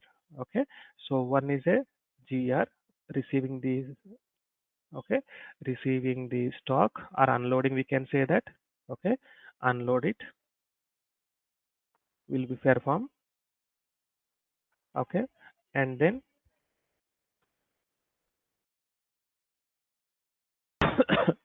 if any repacking or unpacking we have to perform, we'll do it. So repack, that is technically we can call as a deconsolidation. Okay, and then if any quality inspection we have to perform, we'll perform here, right? So Q inspection. And if any additional services, let's say for example, some of the items once we receive directly, we can place it to storage facility.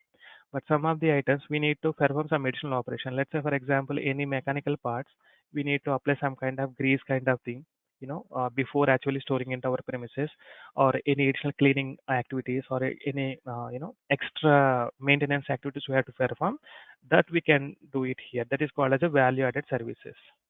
Okay, so like this, while receiving it, it is not necessary that directly we are going to keep it in the storage facility. We have to perform additional operations here. Okay, either we have to repack. Let's say vendor has sent the 1000 kgs boxes. Every pallet is going to be having the 1000 kgs, but our storage facility is not suitable for 1000 kg. Only it is capacity of 500 kgs. Then we need to break into smaller boxes, and then we can keep it here. Okay, that is a one scenario. And other scenario, let's say vendor has sent the multiple products is grouped into one big box. Then we need to separate it to separate boxes for each product, and we are going to keep it. So we have the certain rules and regulations inside our warehouse to keep our products into a respective storage area. Based on that one, we are going to perform this repacking. Okay, otherwise some of the products directly as is, let's say laptop box, directly we can keep it here. TV box, directly we can keep it here. Okay, so based on the type of warehouse, we'll be performing certain operations. So this is the receiving area. Okay, here. And coming to the shipping area. Okay, coming to the shipping area. So this appears to be less operation, but most complex and operations actually perform, and frequency is also very high. Okay, so receiving might be very less, but shipping is very high, especially coming to the either production or we have retail process. Because let's say we have the bulk items in our premises, and we'll be selling as a smaller quantities, right? So if you receive the 100 dozens of the eggs, we'll be selling that one piece, two piece kind of thing, right? How shipping actually frequency is very high, because seller quantities are very less. By this time frequency is going to more, and the selling quantity is huge, then frequency is less. So ideally, so here what kind of operations will perform? They basically first picking from storage facility to here, and in the work center, and we'll be packing here based on the customer needs and the storage transport mechanism, packing here. And then after the packing, the most important thing is a labeling. So mostly they can cover this labeling concept inside the packing only, but some of the times they are going to keep it a separate area for labeling. Label is nothing but generating the necessary documents for shipping your product. Okay, ideally what are the common labels we use to have? So HU content label, HU higher level label kind of thing. Apart from this, if any dangerous goods is there, so we need to generate the dangerous goods declaration. So we need to fill, we need to sign on, and we need to attach to the box, right? And if any shipment happening domestic level or international, so whenever we have, then we have to generate import and export document, right? And either it is a state border or international borders. So based on that one, we need to generate additional documents over here. Okay, product same, but the thing is when it is shipping to the local or global, and we are a common container or different container, and shipping via road or rail or flight. If it is a flight, again we have to declare that IMO declaration, and it is for the ship, and ITA declaration, International Air Transportation Authorities. Okay, we have to generate additional documentation as well. So in that cases, ideally they used to have a separate work center where products are moving. Then based on the delivery and corresponding partner information, they will generate the more labels here. So completely the labeling area. Okay, and finally this is the loading zone. Once everything is done, this is the loading zone here. So how the unloading zone here, similarly we have the loading zone finally. Okay, and this between two, what will come? So truck side warehouse, simply truck loading. Outside warehouse, yeah, like this. And any individual truck. Okay, let me make this one. Okay,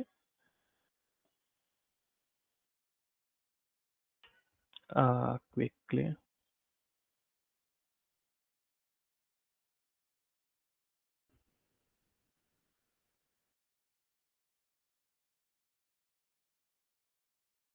Yeah. So this, wherever actually these trucks are actually located, that is called as a docking area. Okay, so this is a inbound docking, and this is going to be a outbound docking.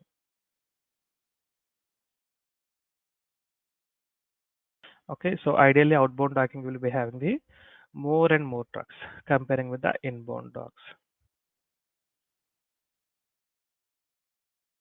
Okay, like this. Okay, now coming to the finally productivity production activity area. So let's say for example our warehouse is connected to, okay, our warehouse is connected to a production plant, and then so we need to supply the raw materials from the warehouse to production line, and final product we have to receive it to our warehouse, okay, from the production line. So how it will happen? So we know that in the production line, so this is our production line, maybe physically located in a different area. Give me 1 second, guys.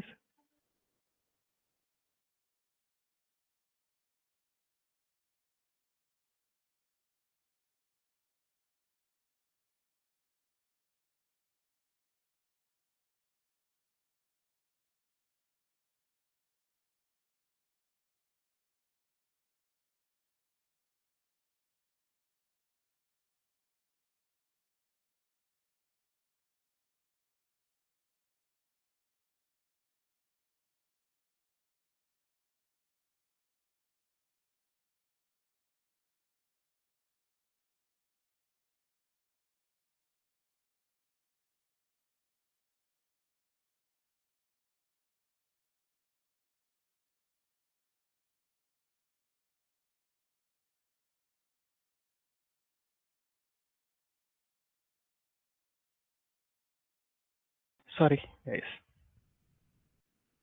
No, just I muted actually.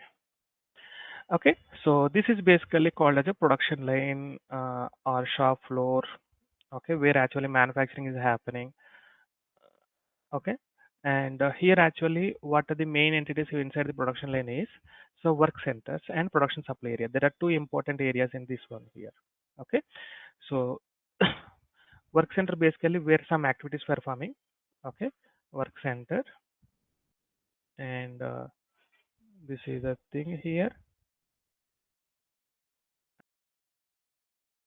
and work center 2 like this, and a series of work centers, okay, based on the routing one after the other, and each work center is dedicated by the certain activity here. Okay, like this, and this is the here, and this is the final, and finally what we are going to do here, it is a receiving area. Okay, it's a final work center, I can say that.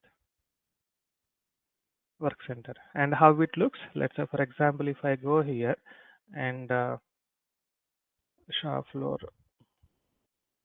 in production line in manufacturing, and it looks like this. It could be manually operated, so the person is actually working, or sometimes it is a robots or machines are also working. Okay, so one after other some activities are performing. Maybe let me show you. Yeah, here it is. You can see it's a car manufacturing. So starting with the base, and then it is going to fix one after other. Maybe tires, engines, electrical components, seats, and mirrors. So and external items. So they keep on doing on one after other. Okay, so wherever activity we're performing, that is called as a work center here. Okay, and what is the important thing about the work center is, what is the important thing is needed is the components which are needed to perform that activity. Okay, let's say for example, if you're trying to fix the engines, and nearby we have to add the engines over here. Okay, and if you're trying to attach the tires to or wheels to that car, then wheels should be located nearby. Okay, and ideally production line is completely far from our warehouse here. Okay, in this time there is another area that is called as a production supply area. Okay, this is a production supply area. So this can be one to many location. It is not only single one. Production supply area. Okay, and the what is the primary responsibility is before production starts or during the production, the regularly the stock has to be moved between from warehouse to production supply area. Okay, so whenever we'll be having here, so it is completely dedicated here like this. Okay, and whenever final receipts is completed, okay, this is actually production supply area for stock supply to this work center, and this one is the last one. We are going to sending back here. Okay, and this is the production receiving area. Receiving area, and this is the final product we are going to receive, and here in this time the stock is stock flow is in reverse route, so from the production line to warehouse here. Okay, so this is actually communication between the warehouse and the production line. So this is basically for manufacturing here, and raw materials or components we are going to shipping it to the work centers and production supply area, whereas final product we are going to receive from the production line to warehouse here. Okay, so ideally these are the different activities areas, and additionally we have the another one also that is called as blocking area, where actually we'll be keeping the stock that should not be touched and should not be consumed or should not be sell it, that kind of activities area also, that is the additional thing here. Okay, but primarily these are the material movement related areas inside the warehouse. Okay, so any questions over here inside the operations? Are we discussing about the staging area assignment? Staging area. Yeah, we'll be seeing technically how the staging is performed, not about configuration. Yeah. Okay, so what is the function model to use the staging purpose, and what is for replenishment, and what is for consumption? So we'll be seeing that. Okay. Yeah. Okay, right. And now this is the typical warehouse, and in order to maintain this warehouse and corresponding operations, we need a solution, right? So that some solution is needed. Okay, so this solution can be having the multiple things, either SAP solutions or non-SAP solution. So SAP or non-SAP also they can utilize. It is not necessary that they should use SAP only, right? And coming to the SAP, and what are the different solution offered? Okay, so there is a simple solution to complex solution. Simple solution is actually inventory management. Okay, in short we can call as a IM.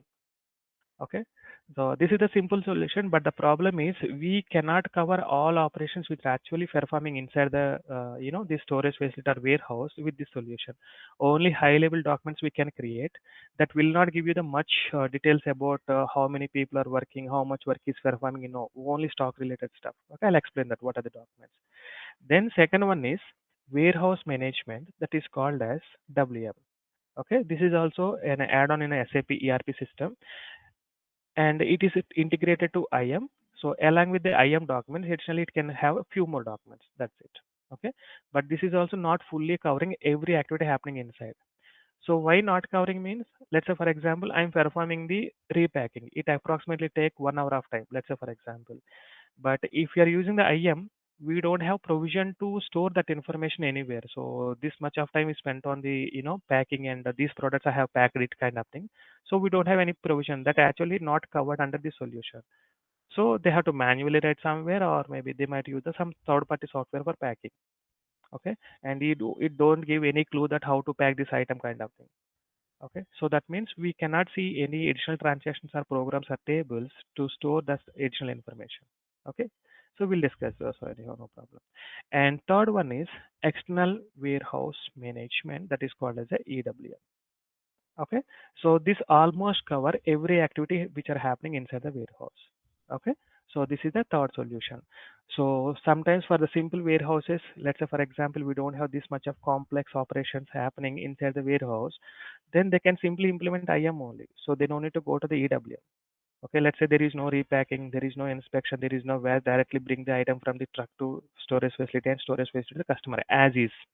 There is no intermediate activity at all. So by that time, whenever that warehouse having the only simple operation, implement only IM. No need to make it complex. Okay, but sometimes we have this kind of some additional activity we want to perform, not complex operation. Let's say unloading, and we are moving it. And here also we have called as a bin management. This is the most important thing. So bin management is basically for the identifying the stock in the respective area. Let's say for example, my required product is located here, okay, physically. But in the system, when we're using the IM, we don't have any transaction that the item is exactly located here. Generally, it will show that, okay, in this particular room, we have the 100 stock. Then we need to physically search everywhere. Okay, so in IM, we don't have the clear identification of the product area, where exactly it is located. So we need to search thoroughly entire area to find the product. But coming to the WM, we have a clear indication that so your product is available in the second rack and fourth row and the third column. That kind of clear information will be used. So that lot of searching time will be reduced, right? Because we don't need to search anything directly. We can go to the respective location, bring the item, and giving it to the shipping area. So when you have such kind of thing, then we'll go with the WM. And the last one is external warehouse management. So this will cover bin management plus additionally what are the operations we have to enhance and integration to the other module like TM, ERP, TM anyhow, or external systems, material flow system. So many additional features we have in external warehouse management. Okay. And apart from SAP, we're also having the non-SAP solutions. Okay. So let us quickly see alternative to SAP EWM. And yeah, here you can see top 10 alternatives here. And we have Oracle system, we have the Oracle NetSuite or Fishball. They might give here. You can see Blue Yonder. And what is this? It is sponsored. We don't need to worry. Yeah, Blue Yonder is there, and Manhattan. This is also one of the important SAP, warehouse solution, and which is famous in US related markets. Okay. And then Oracle, you can see Oracle Warehouse Management. We have SAP Cloud ERP. You can ignore Active Warehouse, and Uber is also planning it, and Microsoft Dynamics here, and something extensive 3PL and the Fishbowl. So these are keep on changing. So when we see in the last year, there are different tools now. Manhattan is anyhow it's on the top last year, but this year it is changed to its portion to second kind of thing. Okay, like this various warehouse tools already available in the market. That is completely decided by the customer which one they want to implement. If they're already operating SAP ERP system like S4HANA or something for ERP operation, they can go with the EWM. So that is integration is very pretty straightforward and they can easily manage it. But when we go ahead with any third party, let's say they're using the Oracle ERP or Microsoft Dynamics ERP or Infor or BON, some ERP system, and they would like to integrate EWM. So they can choose a SAP EWM system or non-SAP EWM also, right? Yeah. So these are the other alternatives also available here. Okay. Yeah. So now let us quickly see inventory management. So what are the documents? Yeah. So before that, processes. So what are the different kind of process actually happening in the warehouse? Okay. The very first thing is the inbound process and outbound process and advanced production integration integration, and internal warehouse process. There are 4 kind of process based on its material movement. So the one and only operation which is performing inside the warehouse is product movement. Okay, so we need to capture the product movement from where to where. That is called as an operation inside the warehouse. Okay, yeah. So what I see in a simple terminology, so we'll be discussing it. Okay, what is inbound process? Okay, when stock is coming towards a warehouse, simply so subject to correction. Okay, when stock moving towards warehouse for storage. Okay, warehouse, this is called as a inbound process. Okay, when stock moving from the warehouse. Okay, warehouse, this is called as a outbound process. So typically, yeah, procurement process comes under this one.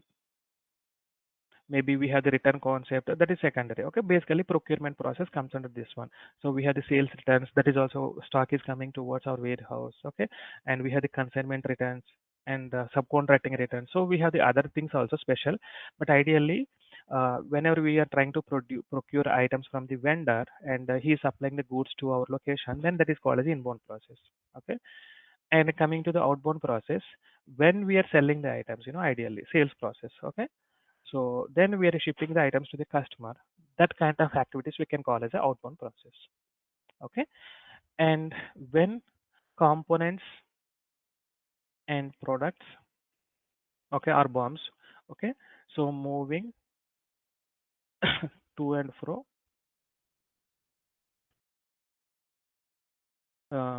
maybe we can say that production lane. Okay, maybe towards or from. Okay, production lane or shop floor. Okay, that is called as a advanced production integration. This is basically production process. Then here it is calling as a EWM with MM, and this is a EWM with SD, let's say, and this is a EWM with PP integration kind of thing. Okay, and coming to the internal warehouse process, when the stock movement inside the warehouse or no movement, when stock moving inside warehouse or no movement. Okay, this is called as a internal warehouse process. Ideally, it is not linked to ERP thing. So every operation happening.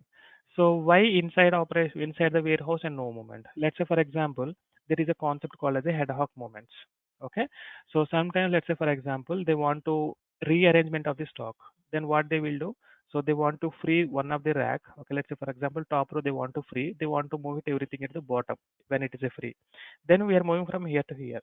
So by this time also we are going to run some transaction codes. We are moving the stock. That is called as ad hoc movement, bin to bin transfers, we can say. Okay. So in this time we are not moving outside or we are not bringing from outside, right? Even we are not moving to the production area also. So this kind of thing we are calling as ad hoc movements, and the movement happening within the warehouse only. Okay. And when we go for the no movement, so this is basically for physical inventory process. So this is basically for counting purpose. Okay, this is one of the important activity, and very frequently it happen in every warehouse. Okay, and how frequency, that is depending based on the value of the product and quantity of the product and the availability of the resources. Let's say, for example, we are working on the some jewelry shop. Then they have to perform the physical inventory morning and evening, right? So morning when they're coming, they will calculate completely how much stock is available, ornaments or gold or silver or diamonds kind of thing, right? And evening also they will do, while leaving the shop or closing the shop, they have to perform this physical inventory. Why? Because it is the most costlier. And if you are not taking the proper attention to the safety of the stock or calculation and evaluation of the stock, then the loss will be very high. Okay, in this time every day twice they will do it. And generally retail, let's say for example I'm a stationery shop owner and I would like to perform the inventory. So even we have the huge quantities of pens, books and everything. Will not ideally we cannot perform every day.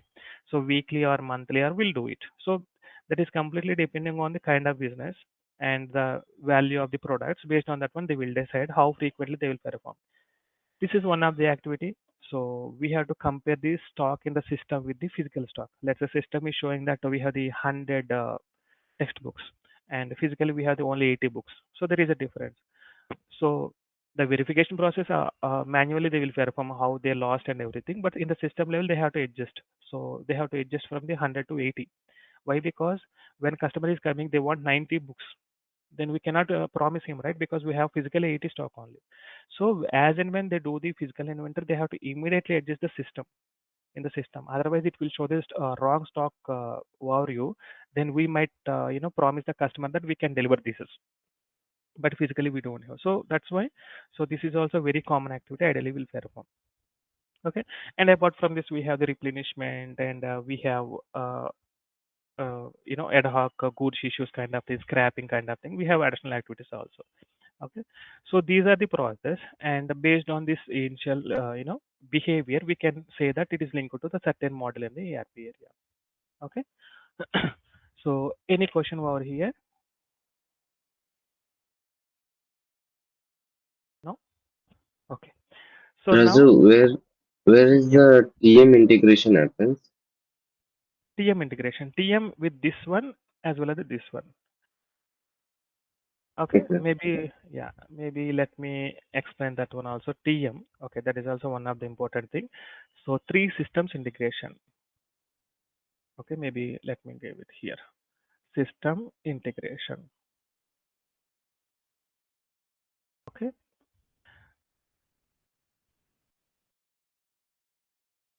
So this is my ERP system, ERP or my S4HANA system.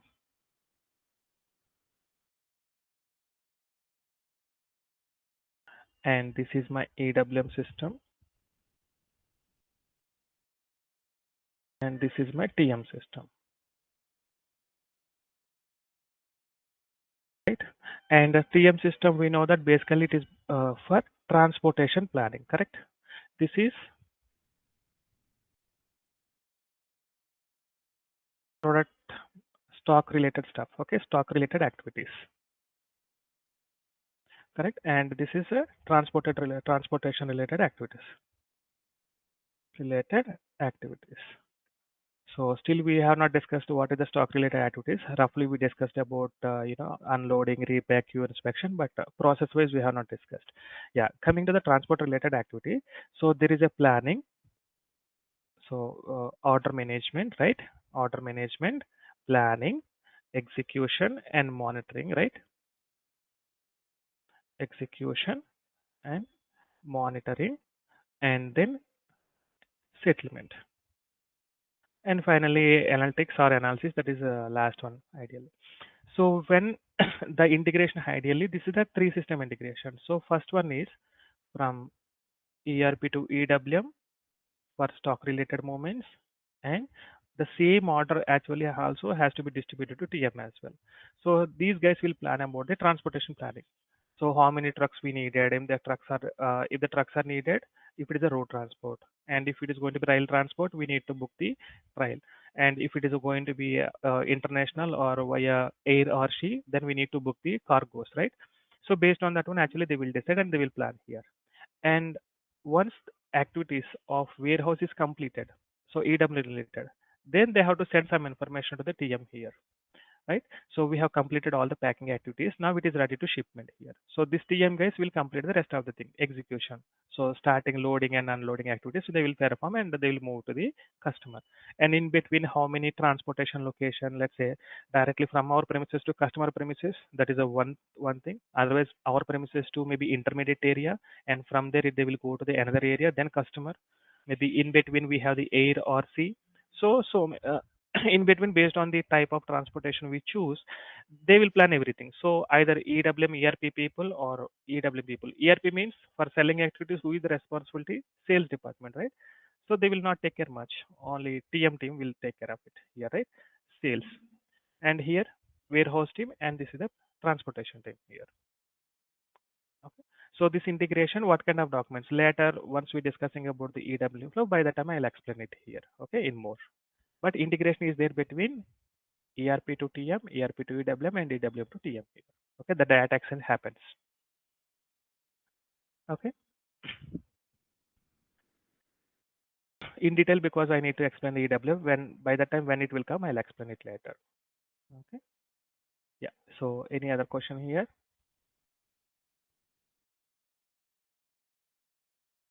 Yeah, fine. Now let us move to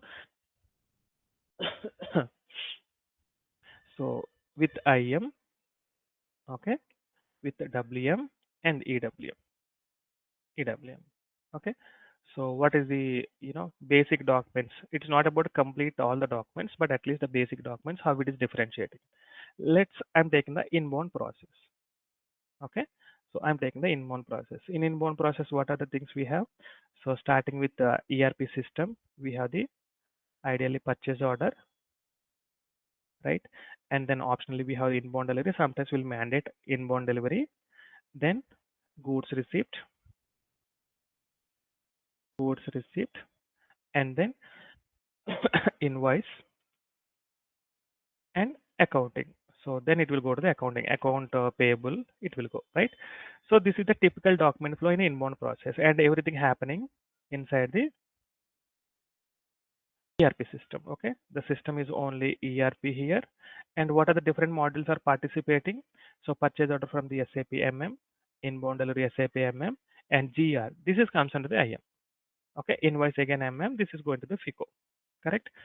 So these are the simple document flow in a inbound process. I'm not coming to purchase requisition kind of thing. Okay, request for quotation. No, just starting from the purchase order here. Okay, because this is the base document. From there, actually, operations will start. Right. So now here only IM is used. Okay. So what actually I'm dealing with goods received. That means stock unloaded to storage location. So what is the storage location here? Okay. So storage location simply a alternative terminology will use for the warehouse, right? But the difference is the way of showing the stock. Okay. So here actually we should know that. So let's say for example, so we have this kind of facility, same facility. Let's say for example, let me take like this. Just I'm not copying the everything, just the storage facility only I'm copying here. So if we configure only storage location, okay, and then how the stock flow will appear, how the stock looks like for you display. So let's say we have the 5 products in our premises. Okay, this is the products, a product, and quantity, and type, and quantity. Okay, and here 2 more arguments I'm going to keep it, plant and storage location. Storage location. Let's say we have only one storage location. Let's assume that, and plant is also only 1,000 plant and 1,000 storage location. Okay, so I do have the product 1, and this is having the 2 stock type or 3 stock type I do have, and the product 2, this is 2 stock type, and product 3 only 1 stock type.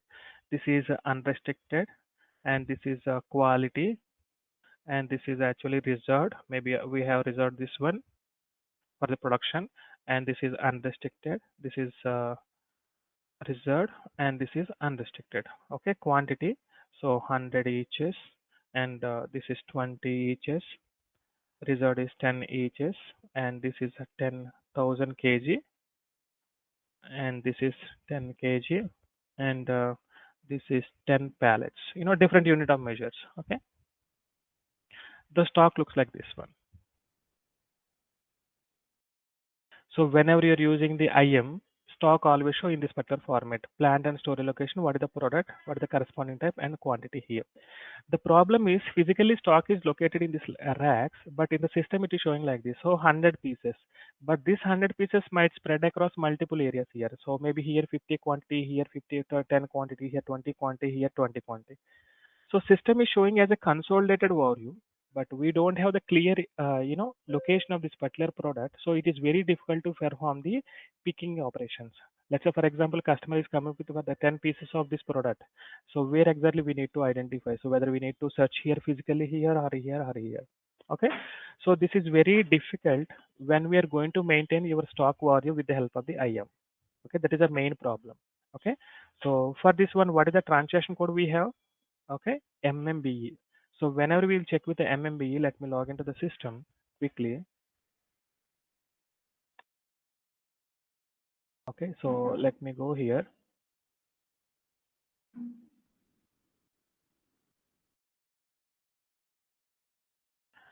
Okay, MMBE. This is the T code for stock value, and something is there. Let me see. Not this one. Let me check the table level. So there is one of the important table is a Mardi table, and here what I can do, thus unrestricted stock is not equal to 0. Execute. Yeah. So this is the plant 1710. Sorry, this is the product 2211, and plant is 1710. Okay, just execute. So now you can see that this is the plant and storage location, and this is the batch specific stock 100 and 100. There is no location information here, simply how much consolidated stock here. So system wise it is very easy to see that okay, this much of stock is available, maybe we need to reorder or we can write it for selling kind of thing. But we are actually working inside the warehouse that face the problem. So because they have to identify the respective location, right? So it is very difficult for them to identify the location. Okay. So that is a major problem, and transition is MMBE. And what is the table we are using here? MARD. Okay, here. And the second thing is the material movements. Activities happening inside storage facility.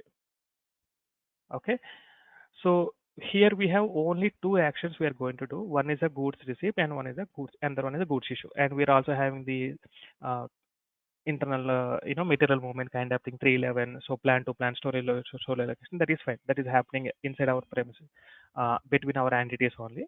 But ideally when coming from the outside, so we have the goods receipt and goods issue. So does it really covering everything or not? Let's say for example we order 10,000 kg of a particular product, and one truck is there, and once they have received, they have to bring it, how many boxes they receive doesn't matter, we need to make it to smaller boxes, we need to store here. Okay, so today morning it came, the truck is arrived, and we start operation of unloading, it will span till evening. Okay, then we have unloaded, and then we started repacking it. That took one more day. Let's say for example, just assume that ideally it won't take that much of time. So to completely move from truck to here, it took almost 3 days, let's assume. Okay, but all these activities will not be covered under this one. We'll have only simply unloaded. Okay, stock is unloaded or goods is received into the storage location, but still stock is yet not in the here. Okay, still it is this only, because they are unloading it, repacking it, they have to perform lot activities. Only after 2 days only it will reflect the actual stock here physically.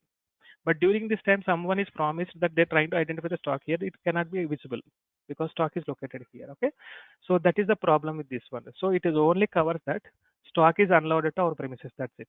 There is no other activities. Okay. Similarly, goods issue also. So it won't cover anything. So between whether they're doing the packing or they're doing the picking or labeling, they're doing, so nothing will be covered. Directly we take from here and place it here. Only that will be covered. So how many people are working, how many resources are working, and how much time it will take. So that is nothing. Okay. So these are the simple documents. It is also called, in short, we can call as a material document. Maybe common name we are calling as a material document here. Material document. Okay. This actually captures the material movement. And for this one, what is the transaction code? Okay, MIGO transaction is a centralized transaction, and the tables in traditional old system MKPF and MSEC, MSEC, and the newer systems or a HANA system we have the MADTOC. Okay, so these are the two primary things in the IM management. Okay, one is a stock value, next one is a material document. Okay, yeah.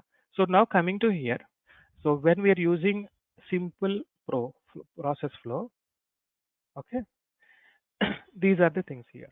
Okay, so when we are using the WM, okay, IM with WM, then what additional documents it will create? Okay, so purchase order remains same, there is no change. Okay, and let me take this one. So purchase order will be there, that is from MM, inbound delivery MM, and GR IM. Okay, IM or IM, sorry, not WM, IM. Okay, then it will create an additional document that is called as a transfer request. Okay, then it will be converted to one more document that is called as a transfer order. In short, we are calling as a TR. Okay, and this is in short we can call it a TO.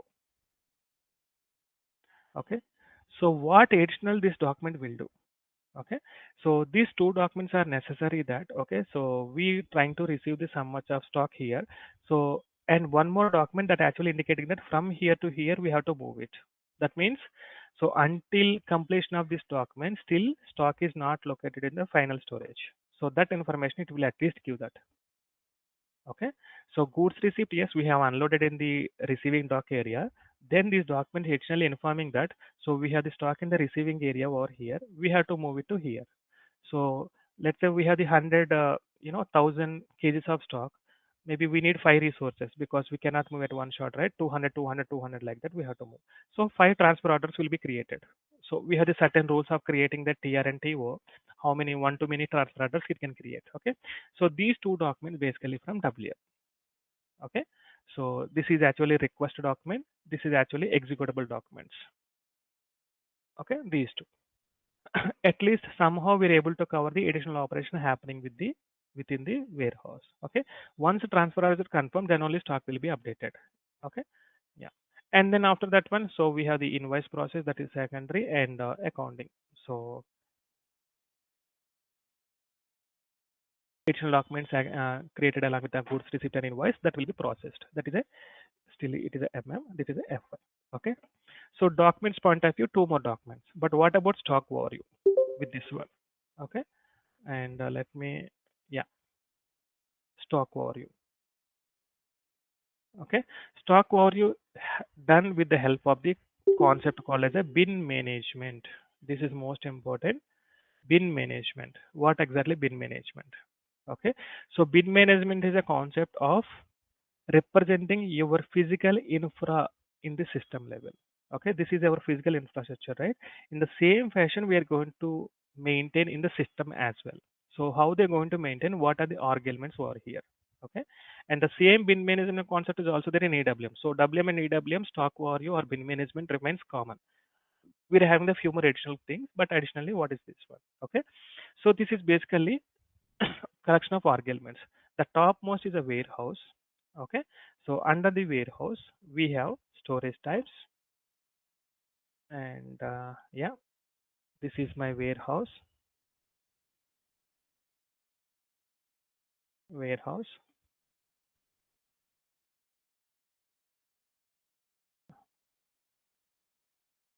I think better not this one here. Let me, okay, yeah, I can make it here, that would be better. So this is my warehouse.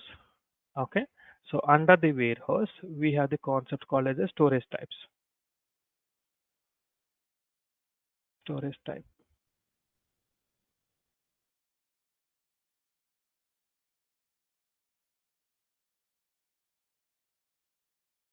storage type N, and each storage type will be having the concept called as a storage section. Section 1 2 3 like this.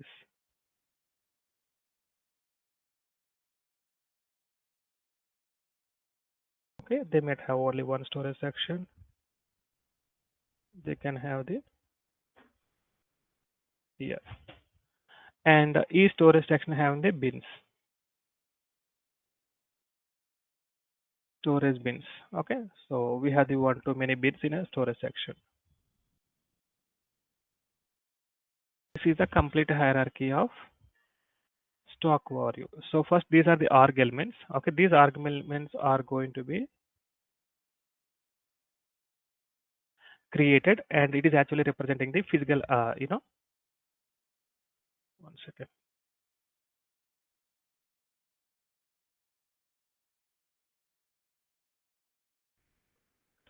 And this warehouse will be assigned to combination of plant and storage location. So that means this storage location is managed by plant and storage location here actually. Okay, and storage type just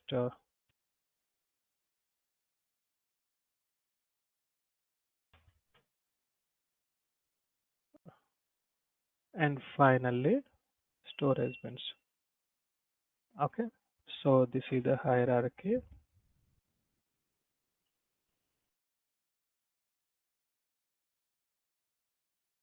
Here it is. Okay. Now how actually it is going to maintain and physical representation. So there is no fixed conditions or thumb rules that storage type has to be defined. Let's say for example high rack area. Okay, and high rack area, and there is a pallet area, open pallet area. There is a cool area because of to preserve items. Okay, you know, in a less temperatures ideally. So here, let's say for example, we have the 10 racks, high racks. In high rack area, we have the 10 high racks. In pallet area, there is a huge space, and cool area we have the 2 areas here. So in this time, we can have 10 racks as a single storage type or 10 racks having the 10 storage types also. That is completely depending on how they want to define. Okay, if it is a small racks, that is fine. So 10 can be one storage type. Okay, or maybe there is a two buildings, one building, small building, we have the 3 racks, and another building we have the 2 racks, another building we have the 5 racks. So 3 storage type that can define. Okay, there is no fixed rule that the similar kind of thing have should be designed as a single storage type or multiple. Okay, completely physically how far it is a nearby side by side, or maybe two different shades they're having it, or maybe there is a separation between these two. So based on that one they will decide. Okay, so first one is the storage type, ideally define that a collection of common storage facilities. Okay, and then under this one storage section, it is a subdivision. It can be or cannot be divided. So mostly one storage section they can define. So otherwise sometimes they can also split. Let's say for example we have the 3 racks. Okay, there are side by side.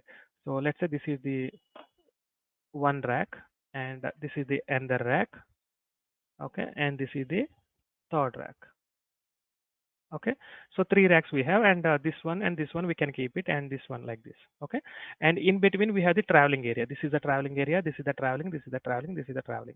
So here actually how they can define, this is the section 1 and section 2, and they can define as a single storage type or 3 different storage type also. Let's say if they define like a single storage type. Okay, or they can also have the storage type 1, storage type 2. Okay, and this is the storage type. That is completely there is flexibility. They can define like anything.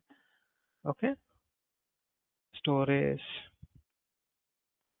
type 1 and storage type 2 and storage type 3. Okay, they can define anything. So either a single storage type n something, or 1 2 3. And sections also they can define, section 1 section 2 here, and section 1 to section 2 here, and section 1 and section 2. Okay, this is one way. Otherwise maybe top layer section 1 and bottom layer section 2. So that is completely again depending on how they're going to operating this one. Okay, there is no thumb rule that we should define like this only.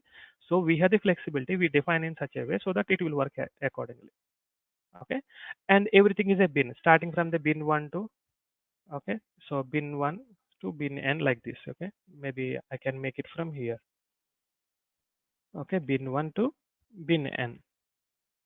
So we have 11 bins here, and then I can start bin 12 like this, like this. Okay, so 22 bins each storage type, let's say for example. So total we have the 66 bins. Okay, and 66 kind of products we can keep it here. Okay, so the physical place, arranged here like this. Okay, in the system also we'll be defining one warehouse and another storage types and bins. That means previously storage location is only one place in the system. Now we have the 66 places here, right? So previously what happened, entire area is representing as a one storage location. By this time whatever the stock here, only material based segregation stock type, but not actually physical location.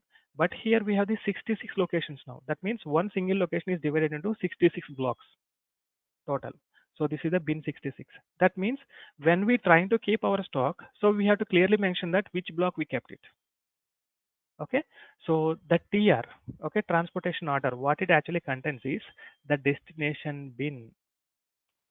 So exactly clearly tells that, okay, keep the items in the bin 16. So then in the stock overview also, how the stock overview looks, and this is the ERP level stock overview, right? And now WM related stock overview is not simply like this. Then this is a warehouse, and a few more org elements will come. Okay, warehouse, storage type, and the storage section, and then storage bin. Okay, and warehouse 1000 only. Let's assume that S type 1, maybe this is also will try to make it as a common, and storage section, this is also will try to make it a common.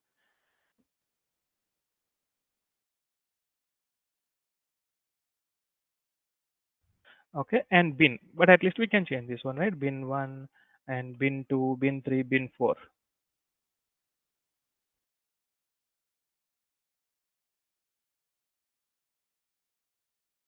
Okay, so now you can see the difference here.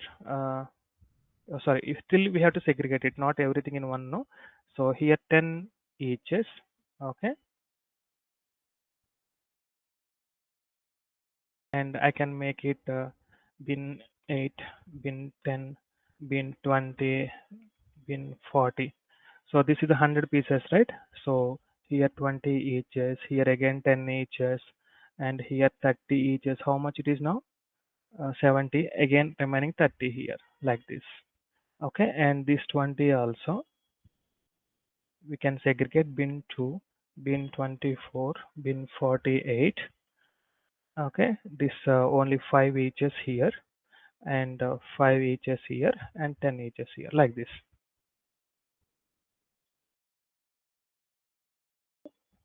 So this unlisted stock has scattered across multiple bins, and quality stock also span across multiple.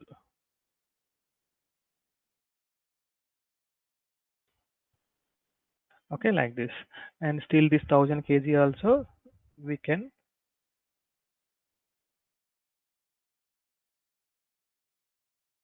Okay, and sorry.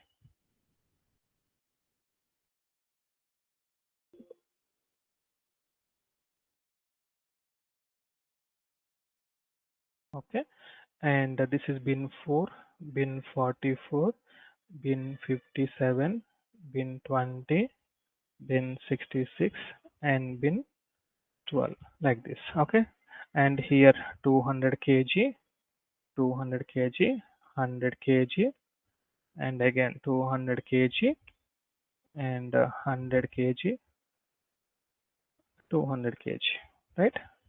That's it.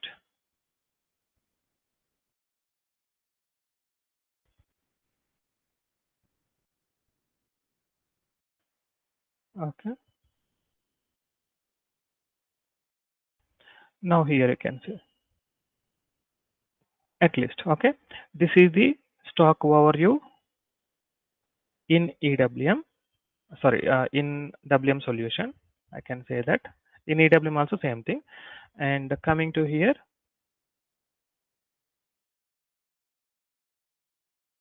stock overview in ERP IM. Okay, this is the difference here. You can see. So here actually there is no location specific information. Directly you go to one area trying to find where exactly it is located. It's a consolidated or summarized stock overview. But coming to the bin management, it clearly indicates that where exactly at what minute level we can have the our stock. We can clearly see here. So this is the basic advantage of the stock management in WM. Okay, WM or EWM. Okay, so process wise also we have extra document here that is called as a transfer order and transfer requirement, and this actually having additional operation what we performing here, and the stock overview point of also. Okay, yeah. And now any question here maybe? Oh, okay, it's 8 o'clock, right? Okay, is it okay to continue next session or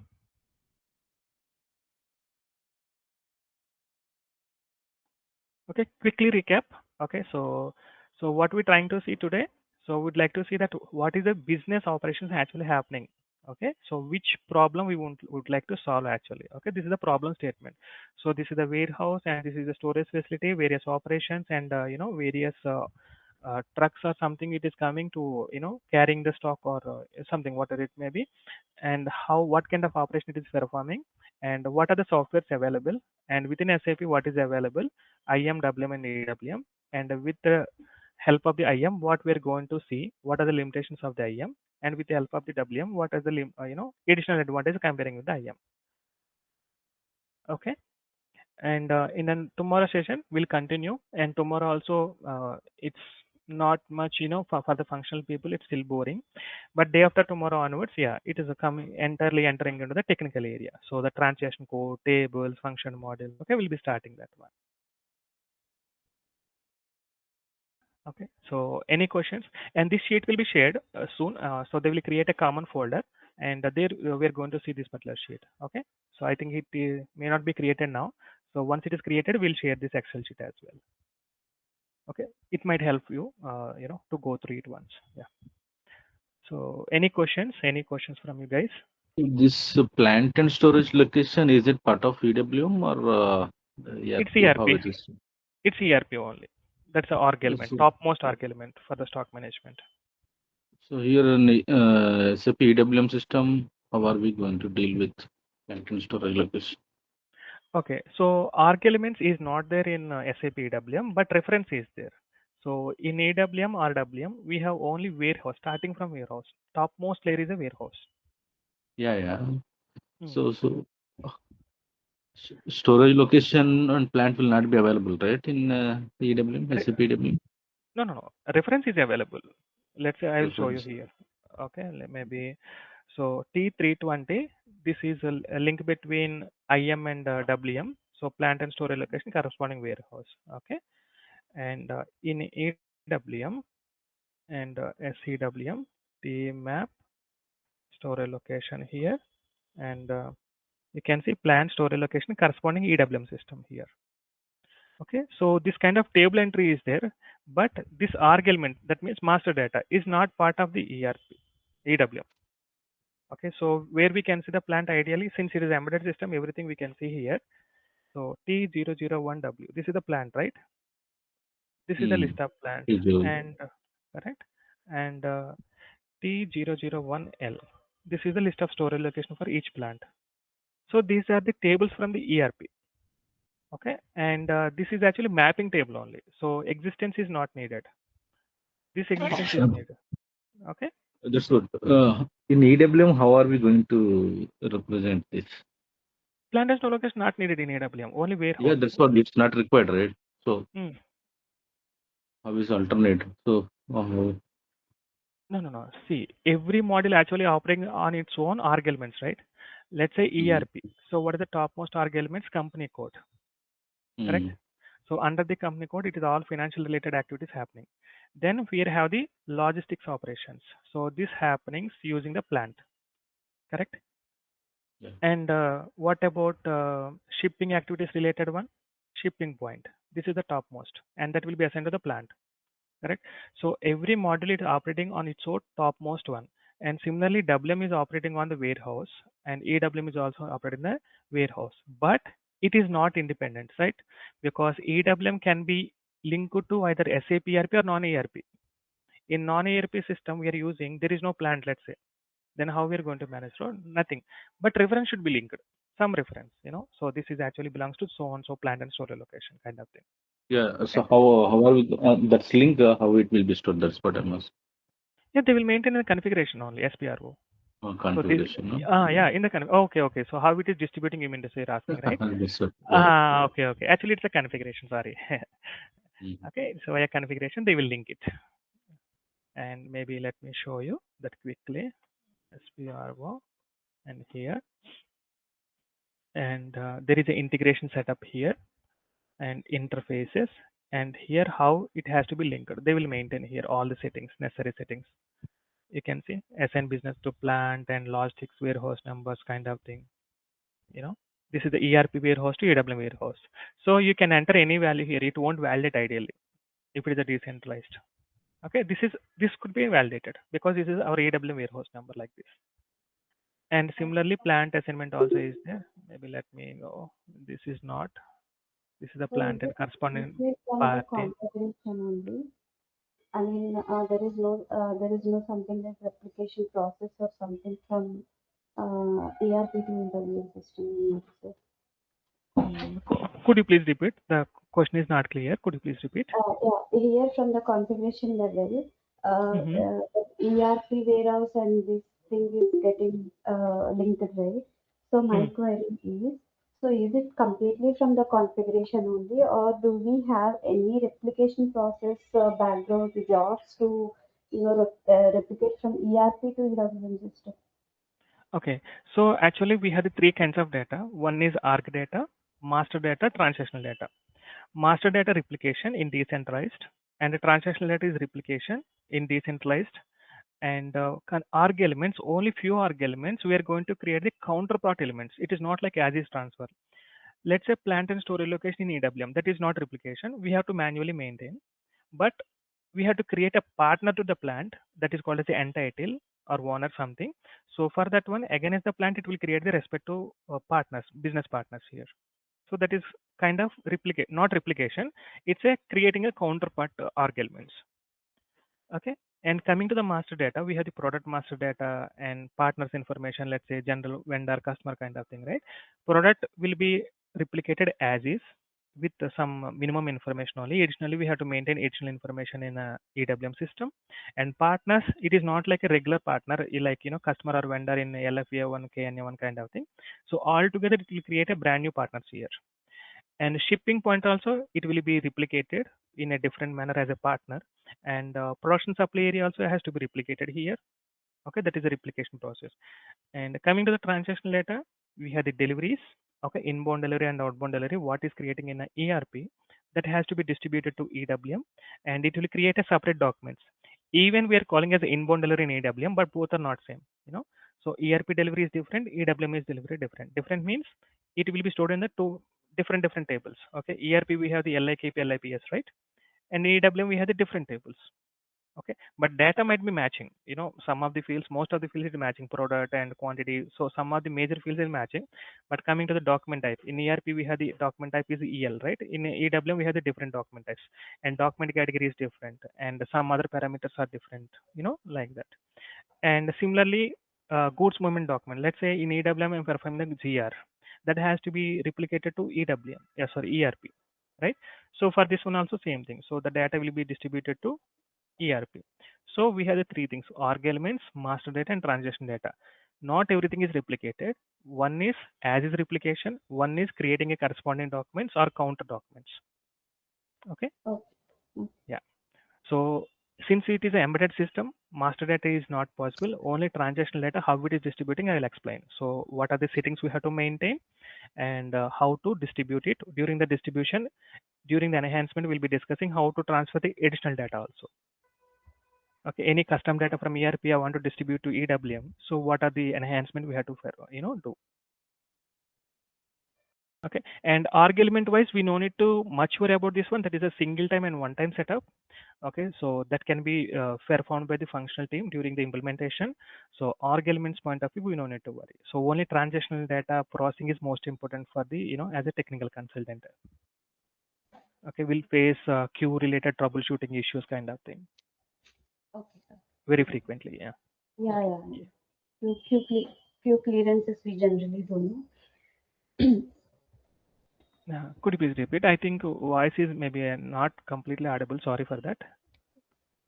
You're asking something? No. Yeah. I'm saying like we'll have the queue clearance issues in general.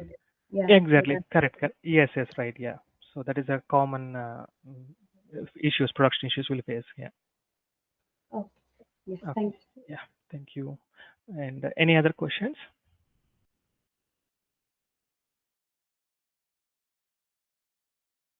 So please bear with me tomorrow also about this process. Okay, it won't appear like any technical thing we'll be discussing, but this is a basic foundation for the EWM technical. So if you're understanding about the business process and basic operations, so the rest of the technical area is smooth to understand. Okay, and yes, so if no questions, maybe we can conclude for that day and we can continue tomorrow. And any notes kind of will be provided, sir? Yeah, this will be shared, and programs also will be shared. Whatever the programs we are going to create it, right?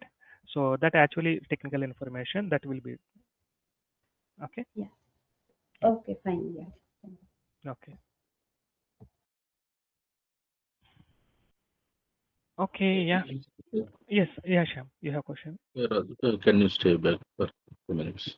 Yeah, sure, sure. I think rest of the folks maybe can drop off. Yeah.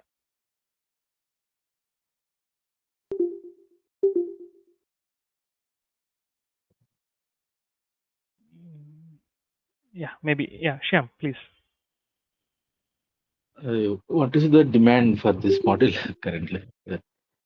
So EWM is very good now, not only almost 10 years back, and it will span because it is very mature solution comparing with the SRM and CRM, right?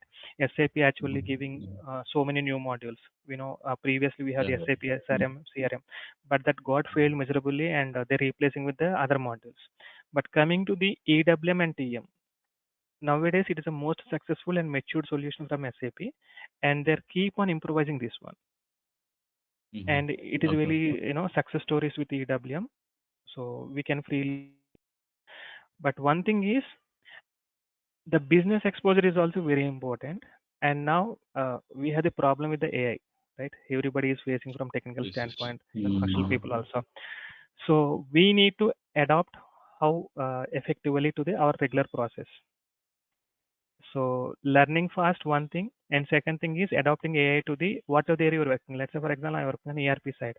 So what are the possible use cases for the SAP AI in my area, and EWM? What are the possible cases? And still, I'm on also exploration area. So how to make use of the AI features? So because when you're facing interview, the very first question previously is about the process or not. But now, how to adopt AI to EWM? That kind of question actually we are encountering. So how are we going to face those kind of situations? Yeah. So actually, we have the machine learning algorithms already given by SAP in the HANA database. Okay. But how to work with, I'm not sure. But actually, whatever the repository they have given, we need to explore that one first. Maybe even I'm also in the process of exploring, and definitely I will share whatever I'm learning. Yeah, right. Definitely I will put into our sessions as well. So how to make use of machine learning algorithms in our EWM area, any one or two context at least. Okay. And SAP BTP AI core is there. Okay, machine learning algorithm completely we can call as a embedded AI. Okay, that we are using inside the system, and AI core is actually a BTP platform, so anyone can use it, right? Our EWM also somehow we have to link with that, maybe one of the service, and we can extract. Let's say, for example, maybe in this example also. Okay, so this is my storage area. Okay, I would like to know console information that how effectively I can rearrange this storage facility to optimize the picking time. Let's say, so I can give this information, stock information, to the AI core. So it has to analyze using some algorithms behind. It has to suggest some solution. Okay, you can move all the stock from here to here so that it is more effective. So that kind of thing. So we need to supply some data from our EWM and to the AI core, and the AI core has to suggest something. So in that way also, there are two things: embedded AI and SAP AI core. These two, how to leverage these features. Yeah. But EWM point of view, very good now in the market, no problem. So that is very effective. Okay.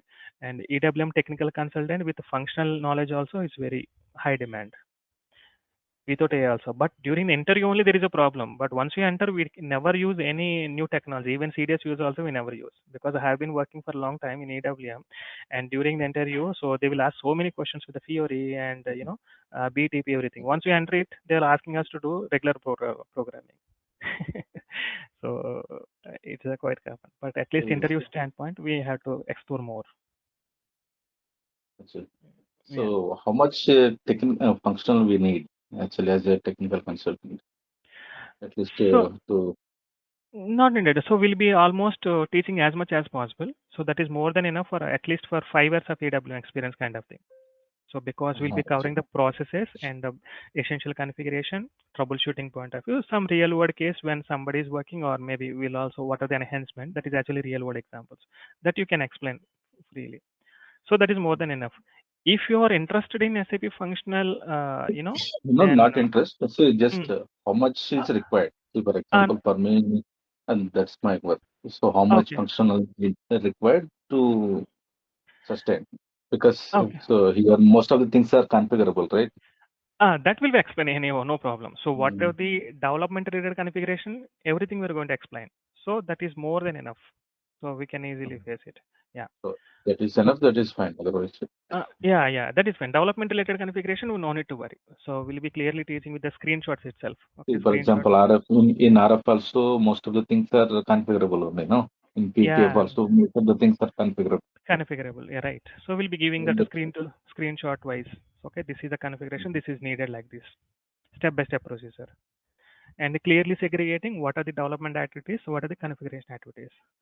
What are the basic development activities first we have to perform, then start configuration, then again implement the complete logic like that. We'll be showing. Okay. So why is it generally ad management is also one of the important point, right, of No. EWM, right? Ad management is additional component in EWM. So if the functional standpoint, ad management is needed, but technical standpoint, we'll be covering the core EWM areas. Okay, this will span itself for basic. It's not about basic actually.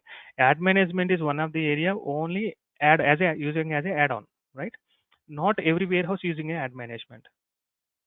So only they're limiting their processing to up to transportation unit. Even TU is, some of the areas TU also they're ignoring it. So they don't want, they want to use with only shipping process in SAP ERP. We have the shipment document, right, in ERP. So they're directly doing it. Only stock operations in EWM and shipment operations in SAP shipment management. No, the TU is also important, right? That is the main thing is transportation unit only, no? Yeah. So that is completely depending on the warehouse to warehouse. Let's say, for example, one company, they have the 5 warehouses, and let's say in India is one, India maybe Hyderabad is one, Bangalore is one, maybe Maharashtra is one. Something like, let's assume that, okay, within the same company. But let's say, for example, Hyderabad specifically having a very less sales, okay, and they're not going to maintain a huge stock because of the so and so factors.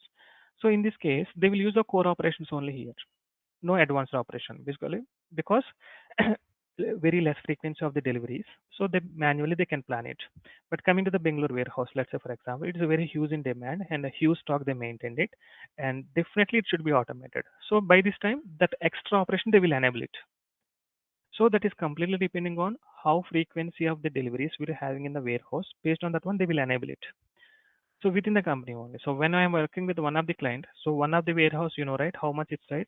It is only size of double bedroom flat. One of the warehouse. Really, we surprised why this kind of small they maintain is. It is basically it's a policy.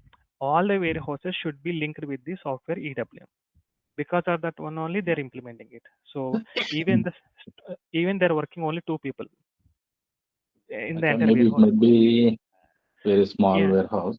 Very small warehouse that is actually for animal nutrition. Okay, so right, so that area is not much, so they're maintaining that facility.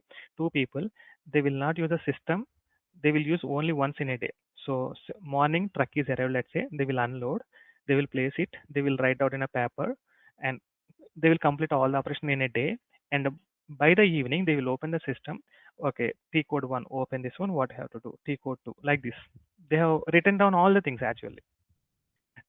So some of the warehouses they will not use effectively because they don't need, because manpower is more costlier. They cannot spend more time on it. So only physical operation is priority for them. They will do it. And one major problem is if the delay happens by the unloading or loading, the charge of the fine of that particular truck is more than their salaries. It's late by only 1 hour or 2 hours. It is only monthly salary, more than a monthly salary. So that's why they're afraid of using the software also. So first they want to perform all the physical operation by the truck and leave it, get it go. Then they will start operations. But we're facing most of the issues, support issues, because in the evening they're actually posting all the documents. They will face some issue. They'll post incorrectly something and we'll be getting the production issues. So yeah. See, for us actually ad management is a very, very big topic. Okay. Very huge topic. So from they will from ad management only they will do many things. So ad moments, truck arrival, going parking, creating warehouse task, wave release, check-in, checkout. Okay. Trailer management.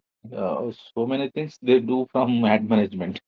Oh, okay. So Yeah. for us it is almost half of the EWM is ad management only in my client.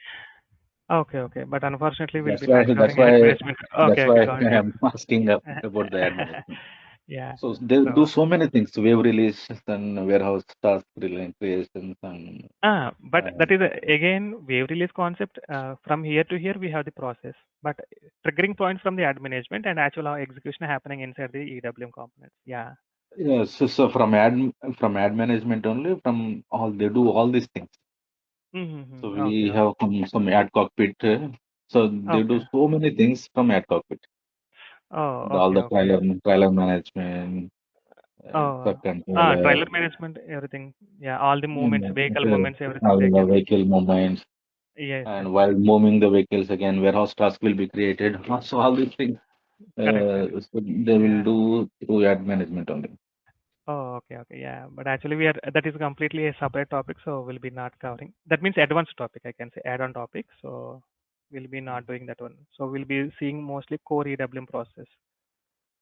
Yeah, Uh, the PPF RF that is fine. mm. Okay, enhancements that is fine. So if you can do something with the ad management, please share Okay, knowledge. yeah. So if you have the information, definitely, yeah. Because I worked very less time on the ad management long back for doc appointment scheduling related stuff. The two logistics, I think, not management, ad logistics, not Y. Yeah, YM, YL. It's a YL.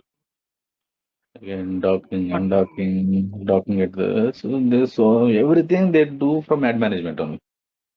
Half of the okay. EWM they do, half of the activities they do through ad cockpit. Oh, oh, okay, okay. So why? Okay. So TM is there or not there? TM is there, but Mm-hmm. mostly the Mm-hmm.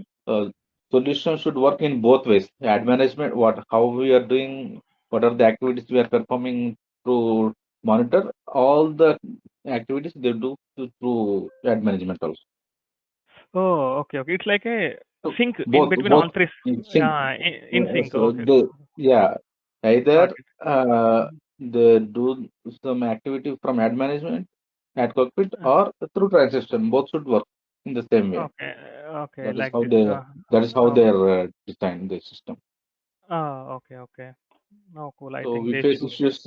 We face issues. See, I'm able to perform. So, for example, I am able to perform wave release through transaction, but I'm not able to perform wave release through ad management. So there is some instinct. So again, we have to Okay, okay, relocate. So how it will be working through ad management and all. So this okay, okay. trailer So it's a management, ad movements, warehouse address creation, truck okay. movements. I think end users are All these are- completely occupied with the ad management stuff and integrating with Yes, the yes. EWM and TM. Oh, okay, okay. So they made it. All This is this. a user access point, right? Yes, yes, yes. Oh, okay, okay. So driver self-registrations, all these Uh-huh. things, Oh, truck okay, okay. management, truck management. So everything they do through truck. Okay, okay. So they have created some free app and Mm-hmm. so directly end users they use Okay, it's a customized this app app. or what? Yeah, customized. Customized app. Okay, they're triggering operation from there. Okay, okay. Yes.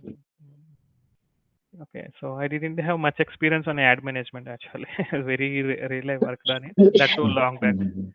Recent is completely in EWM and sometimes it is a TM. And that too decentralized TM, not with the EWM linkage. So SAP ERP with the TM. There is one area. That's what I'm talking about, the decentralized one only. So we have Mm. decentralized one solution.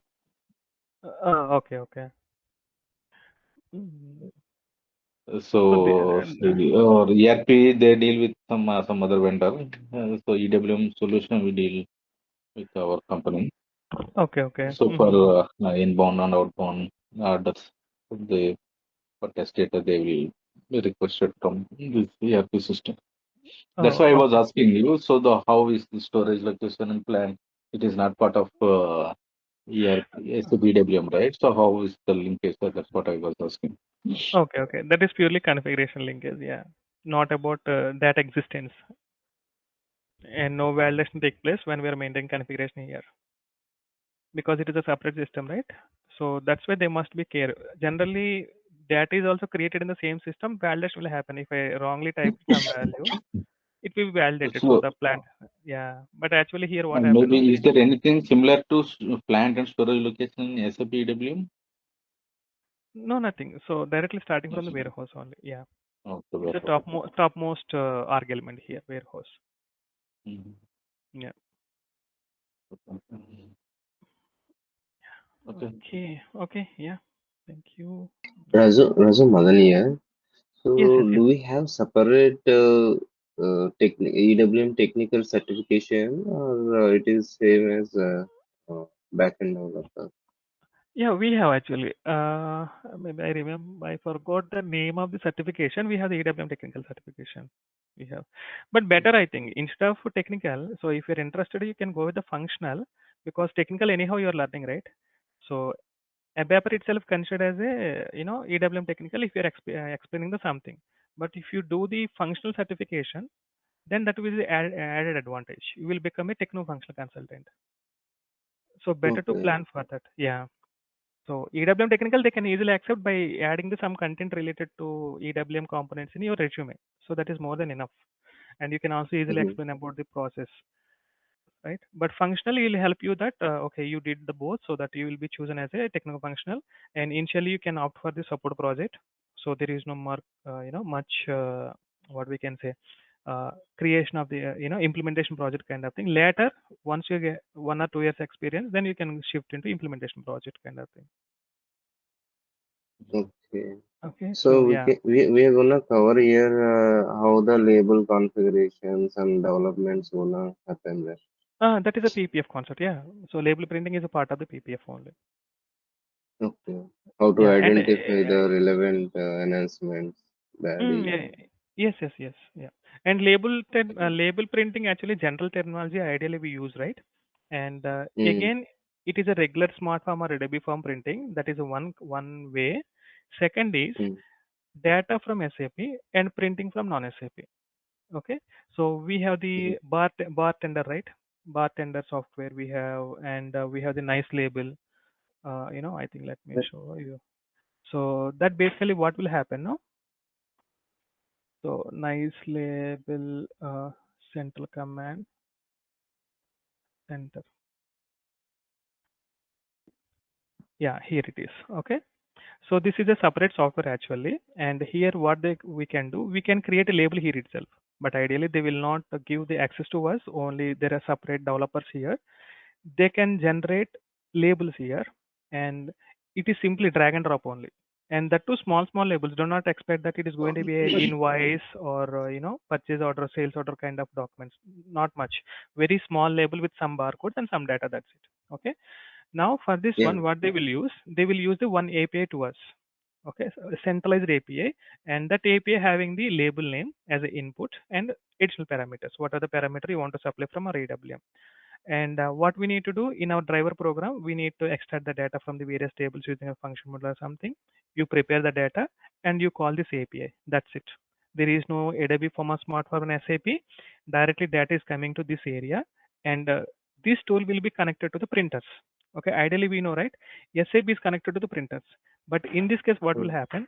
SAP connected to this nice label. Nice label will connect manage all the printers. Here you can see printers, right?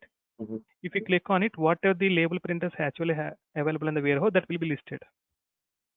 And Okay, here also, driver program means here we need to write the code in PPF actions only.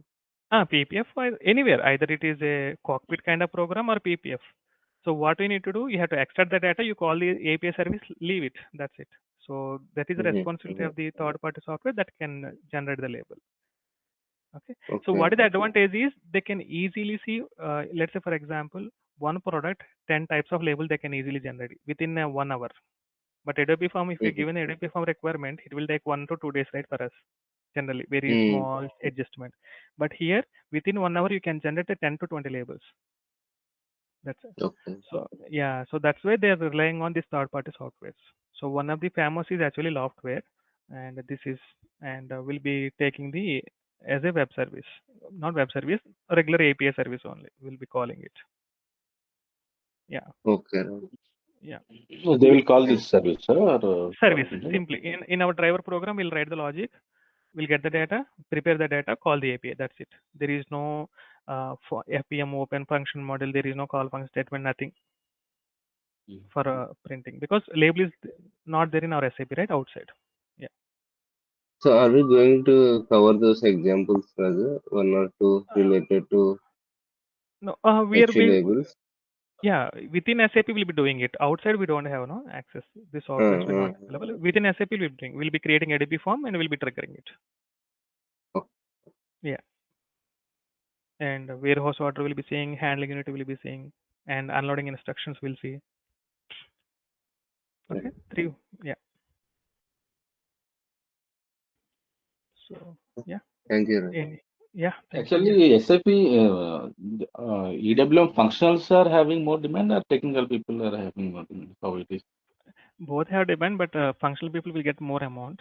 Technical people very less. That's what people mostly. So they will be dominating. That's why one of the Yeah. reason I had found is that these Yeah. functional people, they are dominating us like One thing is, coming to the EWM's RTM, technical are more skilled than functional people. Skilled in the sense like, they can look into because the system is designed in such a way that technical people also can easily understand the functional configuration, because terminology is quite commonly used, right? Layman terminology, and process also easily we can understood. And the problem is, technical people always talk the technical terminology, and functional people can easily communicate with the business users. And the only challenge for the technical people to become a functional is staying long time in the meetings. Ideally, most of the technical people never interested to stay long time in meetings, right? So most of the people I observed, because they want to do work more than the system than talking. Functional people, more they will talk and less they will do. So if you change this and perspective, that is more than they enough. will be having more business and knowledge. Yeah. So because some of the colleagues from they converted to functional, because the only habit is they can stay long time in meetings. I cannot stay long time in meetings. Hardly 15 to 20 minutes I can stay. Otherwise, I'm completely distracted to the actual topic. So more speaking skills, better to be a functional, and less speaking skills, better to stay in a technical. That is the only change. So That is fine, but at the end of the day, so our which is more important is also fine, right? And obviously, which will give us more opportunities also. We but need to see. recommended techno-functional only. So I'll always recommend. So when you get a chance, so go to as a techno-functional, and no need to know every functional concept in EWM. So because I know some of the colleagues, and actually they completed certification, and they're not completely aware of at least they have not worked on any implementation project and support. They started working on as a support project. Now they're in on sites, most of the people. So for EWM standpoint, if you want to shift your from technical to functional, it is the best time. You can easily shift. The only thing is talk more, and you can start working slowly. That's it. Nothing else is needed. Yeah, because most of the works are repetitive. Let's say, for example, implementation project, most common work is, cutover activities. So we have to perform that cutover activities. That's it. More than that, nothing is there, because everything is you can get it debugged by the technical consultant. If any issue, even we made some wrong configuration, no problem. So we can correct it, because EWM is there is no much problem, because it is not directly dealing with the finance side. So there is nothing will impact. Physically stock is available, system is showing wrong, no problem, we can correct it. So not an issue. So there is no loss in EWM, especially. So that's why if you are interested, definitely I'll recommend you to shift to techno-functional. Yeah. So with this technical knowledge, are we how the market is? Are we getting jobs nowadays? Definitely, yeah. You can easily put the 5 years of experience. You have done the practice. Definitely, you will become the 5 years in EWM area. And even we'll share you some of the resume objects. So you can simply add it. So, so what we'll be discussing, the same thing you can explain. That's it. Already I'm in CBWM only, but I want to know in depth. That's the one of the. You have more advantage. That's why I'm asking. I'm talking about all these things. Otherwise, I will be not knowing, right? Yeah, right. So comparing with others, definitely you have the more advantage, because you can speak in the terminology also, right, directly. Yeah, so, that's why I'm talking about all this. So I have done ad management. I have done this staging area things, behavioral management, all I have done all the topics. Oh, Okay, I super. know, but I want to know a bit deep. That's why Oh, okay, I know okay, all yeah. this inbound, outbound processes. I know all these things. Okay. Mm. Okay, okay. Oh, But so this PPF, RF, and I want yeah. to know a bit deep. Yeah. Okay, okay. Yeah. In this case, I think it helps you as a systematic plan, right? So what is one after other kind of thing? Yeah, that helps you. Mm, Mm. That's a good thing, I and think. Yeah. And better opt for functional certification, not training at this moment. Okay. No need to worry about the functional training. And you can read, you can understand also. Functional training, how it looks, no? So simply creating one configuration and running one scenario. Almost we'll also running our scenarios here. So end-to-end test so scenarios will be creating documents. So for you can understand. certification, I think we need so our knowledge will sufficient for personal More than certification. for functional certification. Mm, No, we have to prepare something definitely. yeah. We have the certification documents, DUMS, and SAP functional book, and we have some sample test papers also by SAP, right? Uh, we can study and we can get it. Okay. Maybe you can try with sample question papers, and you will get to know that what is known, what is unknown, right? Then you can decide. Not immediately about certification, but at least you can try. You know, what kind of questions will come, whether I know the topic or not, kind of thing. Okay. Yeah, later. In a long term plan, I can say it's not like all of a sudden you're going to be a Yeah, function. yeah, Yeah, it is a a long term long, plan. I'm it is a suggesting. long-term plan. I'm Yeah, also thinking that only. See, not, I yeah, mean, immediately overnight I cannot be a techno-functional, right? yeah. So as I But was in EWM, so I'm mm, thinking the future. So what can be done? yeah, and we can see lot of difference in the payment as well, right? Comparing with the technical to techno-functional to functional. So there is a huge gap. Really, I can say very huge gap. So technically, even 100 things, still they're considered like a slave kind of thing. So there is thing you can clearly understand. Actually, our functional people, they will be in Poland. Okay. All Mm. the tech functional people, they will be from Poland. So those guys are, they are in very demand. That's why.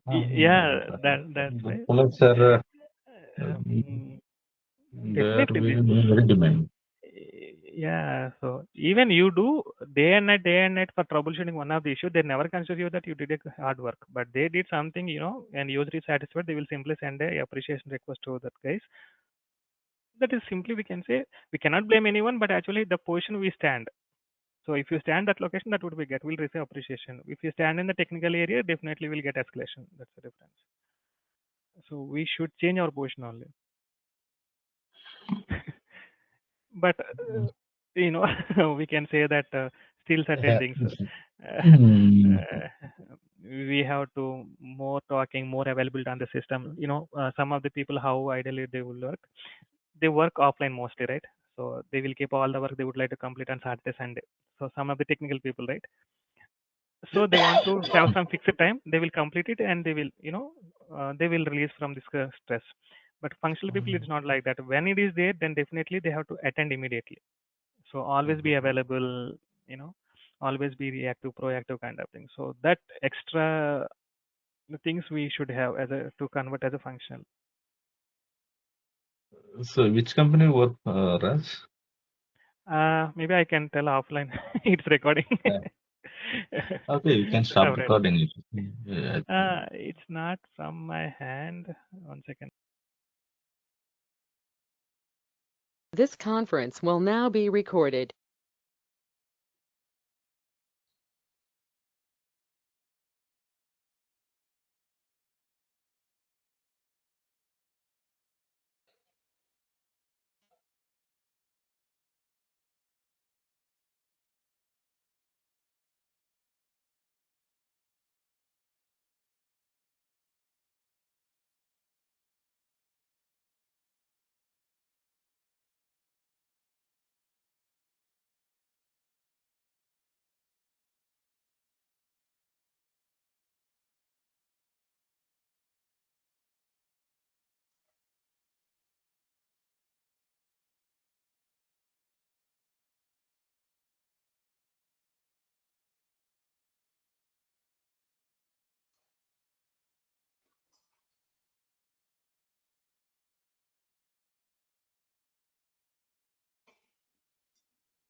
Hi Raj, good morning.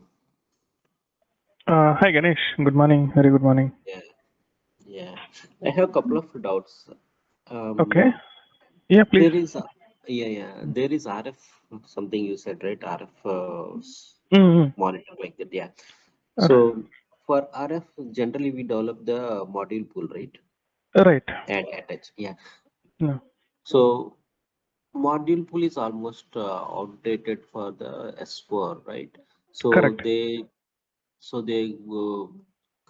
generate the Fury, right? Right, yes. Oh, Yeah, actually okay, what okay. happened, SAP still not yet provided the fair application for the this mobile applications.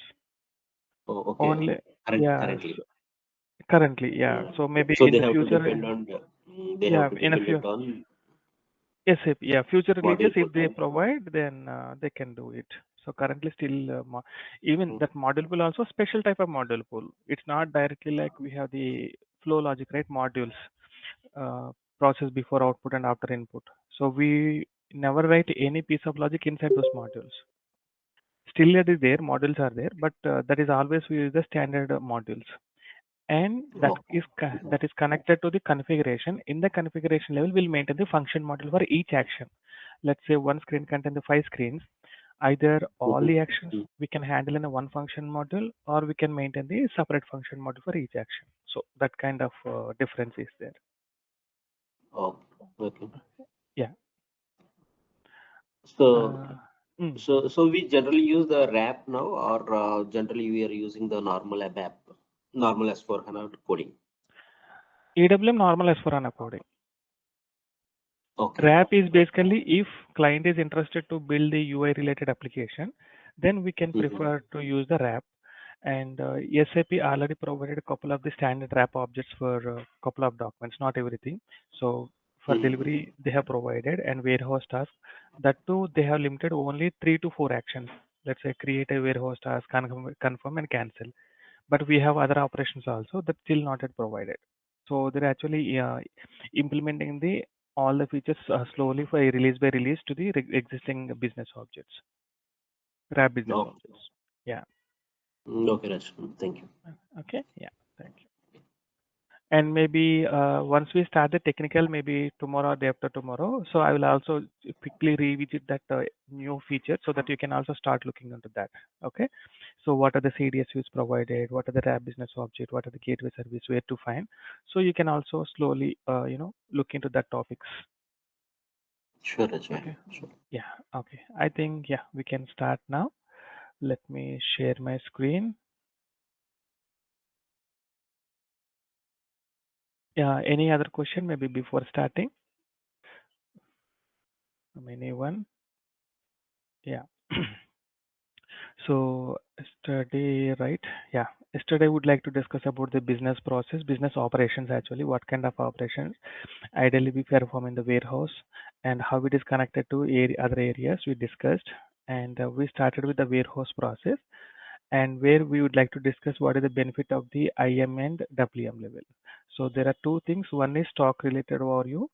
In IM level, we always see the consolidated stock overview. We cannot identify the individual stock position at the respective area. And whereas WM especially, so we have the bin management concept where entire premises is divided into a smaller identifiable positions here. Okay, so where we can keep the stock and system also representing the exact version. So whatever the current stock level in the IM, so we have the complete detailed overview about the exact position of the that particular stock and corresponding quantities in the WM level. So that is a major difference. It will basically simplifies picking process so that we can go to the exact location, we can bring it. And during the put away process, put away means stock placement process. By this time also system will propose which bin is free so that you can freely go and keep it there. So both is controlled by the system configuration. Okay. Yeah. So today we'll continue. So today we'll completely see the differences and what are the different documents created between ERP, IM, WM, and EWM and corresponding transaction codes and the tables and relations. Okay. Yeah. So let us start here.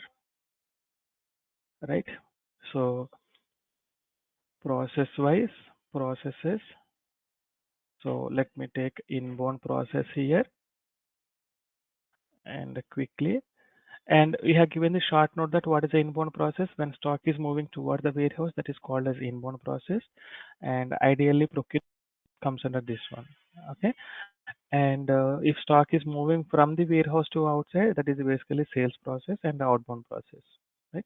And production integration. So if you have the manufacturing facility, our organization is also looking the manufacturing, performing the manufacturing related activities. Then there is a movement between the production lane to our warehouse. So that can happen two material flow directions. One is component materials from the production, warehouse to production supply area, and second one is the final product, that is from the production line to our premises here. Okay, and then internal warehouse process. And internal warehouse process, ideally there is no material movement towards or from, so it is happening inside the warehouse only, or no material movement, right? We discuss it shortly. Yeah, so coming to the inbound process, I'm taking here. So procurement process I'm taking. So what are the different documents?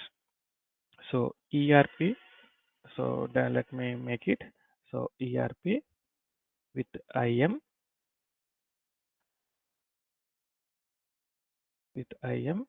and ERP with IMWM, and everywhere IM is mandatory. Why? Because IM is connected to the FICO module, all other modules.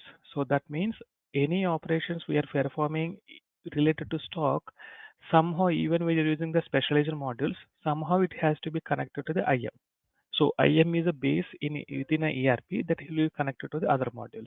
Okay, and ERP with IM and smallly connected to EWM. Okay, that means internally it is well connected. Okay, like this. Yeah. So now first I'm taking it, starting with the purchase order. And yes, we have, maybe I can make it like this directly. So purchase order. So what is the transaction code? ME21N. Then inbound delivery. And then this is VL31N. Okay. Yeah. So this is the T code. And then after inbound delivery, and during the IM process, inbound delivery is optional. Sometimes they will create, sometimes they will not create. So there is a setting called as a confirmation request. So based on that one, they will decide whether inbound delivery is mandatory or not. Okay. And then goods received, and here we have the T code, MEGO. And then invoice, and this is Myro. And then once invoice is created, then it is going to the finance team. Okay. So these are the simplified process in ERP with IM. Okay, then let me go to ERP with IM and WM here. So purchase order, and then inbound delivery, and then we have goods receipt, and then we have the transfer requirement, and then transfer order. Okay, and here T codes, ME21N we know, VL31N we know, MEGO we can perform, and I have not remember LB01, I think. Let me check this one. So this is the LB star T code, and this is the LT star T codes. Okay, and even I can mention the tables as well. So this is the common tables, right? Yeah. So this is EKKO and EKPO, and this is LIKP and LIPS. So there is a small, additional care we have to take while trying to pull the data from this table, because outbound delivery information also stored in the same tables. Okay, both inbound delivery and outbound delivery stored in the LIKP, LIPS. Okay, and MKPF and MSEC, and in the new systems it is a MADDOC. Okay, and this is RESP, RSEC. Okay, RBKP, RSEC, right? RBKP, RSEC. Long back actually we have used these invoice tables. Okay, and now the same set of tables will be using here, and this I can go to here, invoice. invoice. Okay, and this is LTBK and LTBP, LTAK and LTAP. Okay, these are the tables here. Okay, and then finally WM and EWM. Here starting with the purchase order and inbound delivery, and here immediately delivery distributed to EWM. So then here it will create the EWM inbound delivery notification. So this is an optional document and it here. Then EWM inbound delivery. Okay, and in short we are calling as IDN, and this is we are calling as ID, and in a general terminology we are calling as WHR. So WHR means warehouse request. Warehouse request. And then as and when delivery is distributed to EWM system, then we'll start with the warehouse operations. Okay, warehouse operations. So here packing, okay, and goods receipt and deconsolidation if needed. This is also optional, not everything is needed. And finally, stock placement, also called as a put away. So place the item in the respective area in what is the proposed bin, then we have to place it here. That is called as a stock placement or put away. Okay. And for this one, what is the T code? ME21N and inbound delivery VL31N and delivery distributed to VL06ID and IDN. So this is basically slash SCDL, sorry, SCWM IDN. And here the one of the important thing is namespaces. So I'll explain it.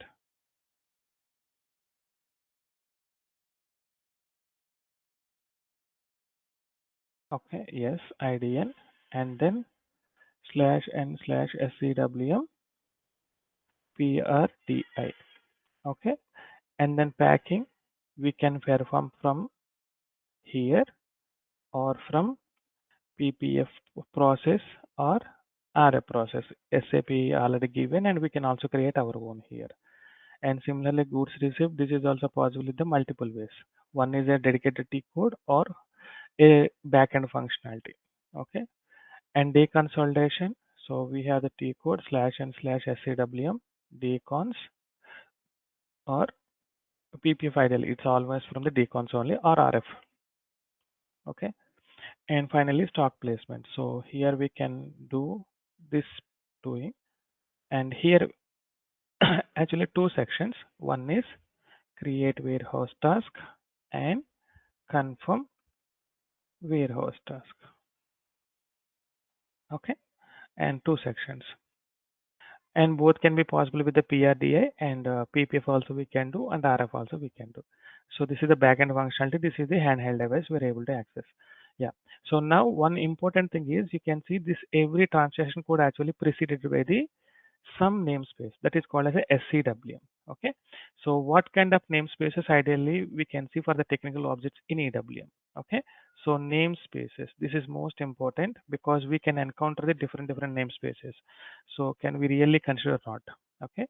So the first thing is SCDL. Okay. And then SCWM. And then SCMB. Next SAP APO. And then LIME. Okay, and what else? CTM is not part of it, and no namespace. Okay, direct technical objects. So these are any technical object you see, maybe we can identify the any of the namespace here. Okay, so what is the significance of this one? So first one is SCDL. Okay, this is supply chain delivery processing. So that means all the core delivery related operations or classes or tables comes under this one. But here you can see the transaction code we cannot see. This is SC, even it is a delivery we can see SCWM. But behind everything is SCDL. Okay. So that I'll introduce few of the objects so that you can understand better on this one. Okay. So some objects we can see with the namespace. Let's say, for example, table itself. Okay. For inbound delivery, maybe. Yeah. So I have to make it now. So the table name is start with like this. Okay. SEDL. Okay. DB underscore PROCH underscore I. This is the inbound delivery header. And this is SEDL DB underscore PROCI underscore I. This is the inbound delivery item. So I'll explain about the nomenclature. Okay. What is this namespace? What is the PROC, H and I and I kind of thing? I'll explain it. Okay. But you can see that here the tables, okay, we are using with the under the SCDL. So that means the basic components of the delivery or warehouse request are with the namespace SCDL. And this is not only limited to inbound delivery, it is for outbound delivery and then production material request. All are sharing the common namespace SCDL. Okay, exclusively it is for the delivery process. Okay.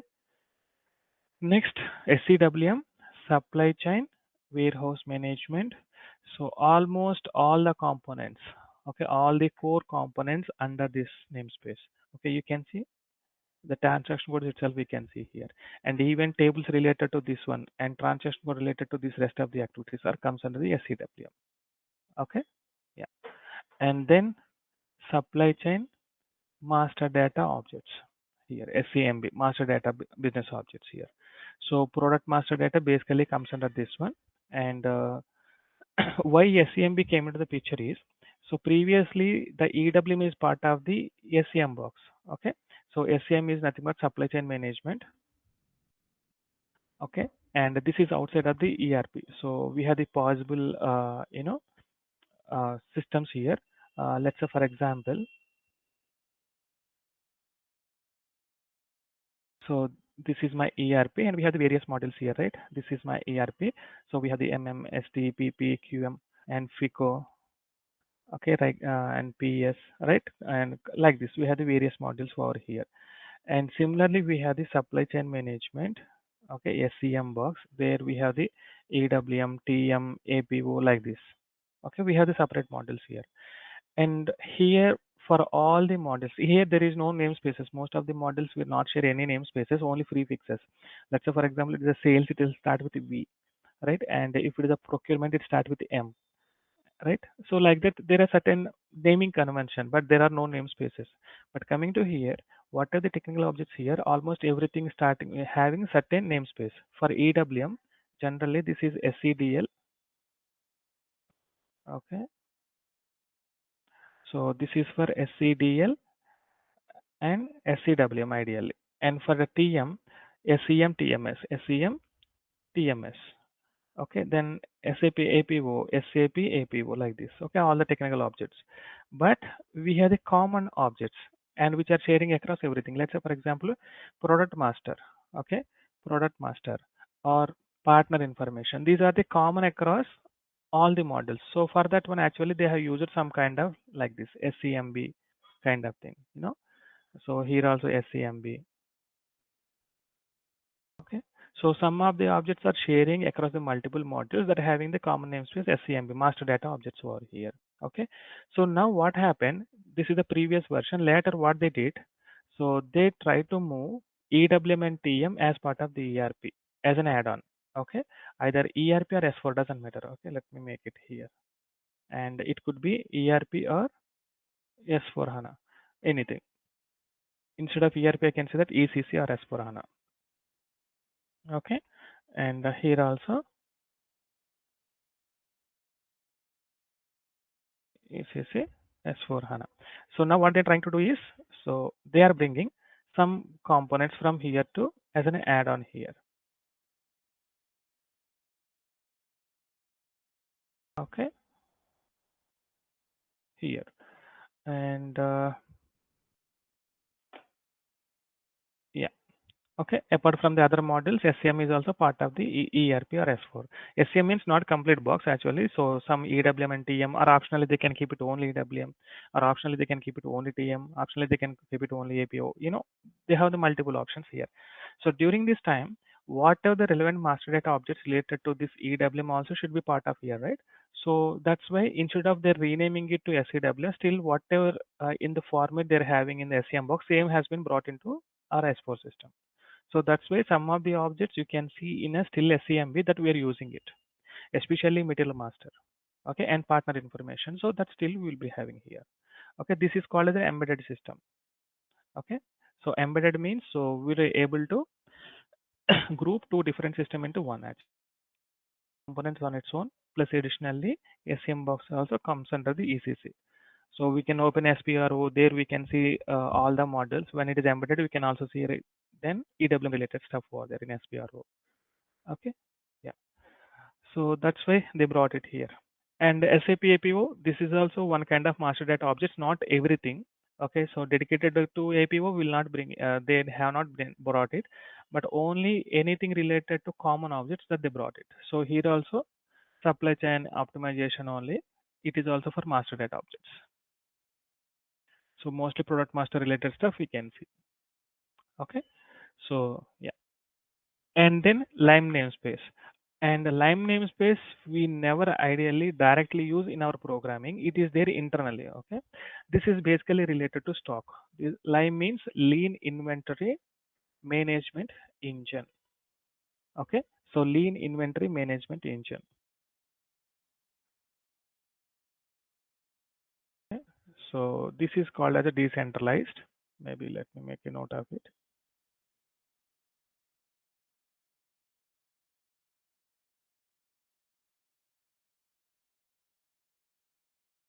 Decentralized and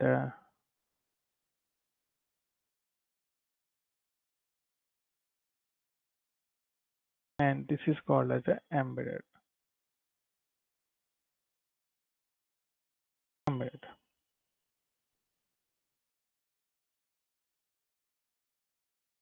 Yeah.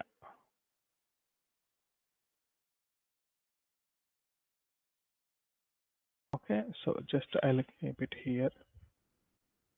Okay, now yeah. So coming to the lead inventory management is. So this is basically all the stock related technical objects comes under this namespace. Okay, and this is a two-level thing actually. So one is a Lime and one is a SEWM. So Lime actually forms a low level thing here. Okay, Lime, and mostly this Lime related objects, technical objects, okay, for formatting the stock. Okay, so why especially if you go to the ERP, we have the one solo table that is called as a MARDI. So from the MARDI, we can extract complete stock details, right? So that means, let's say I want to get the unrestricted stock. So we have the MARDI and there is a field called LABST. And I want to get quality inspection stock. Again, MARDI table you go and enter the plant and storage location and product.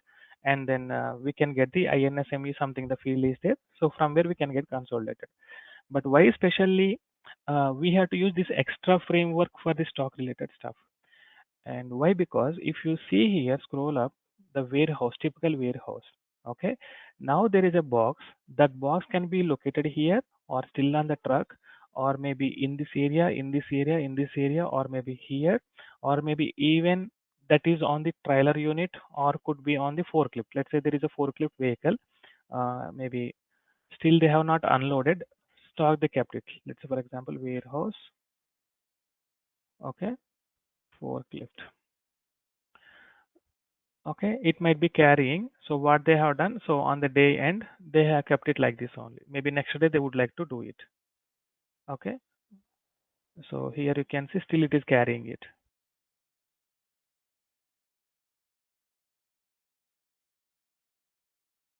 Okay, so now you can see the stock is located in different locations here. Okay, so some stock is located here, some stock here, some stock in an open pallet.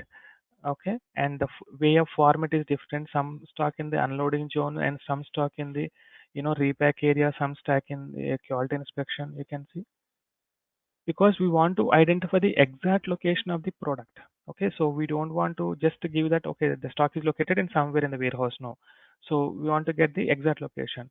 So when we have such kind of situation, then definitely we have to represent that information that might have the different technical format, so we must store in the different tables.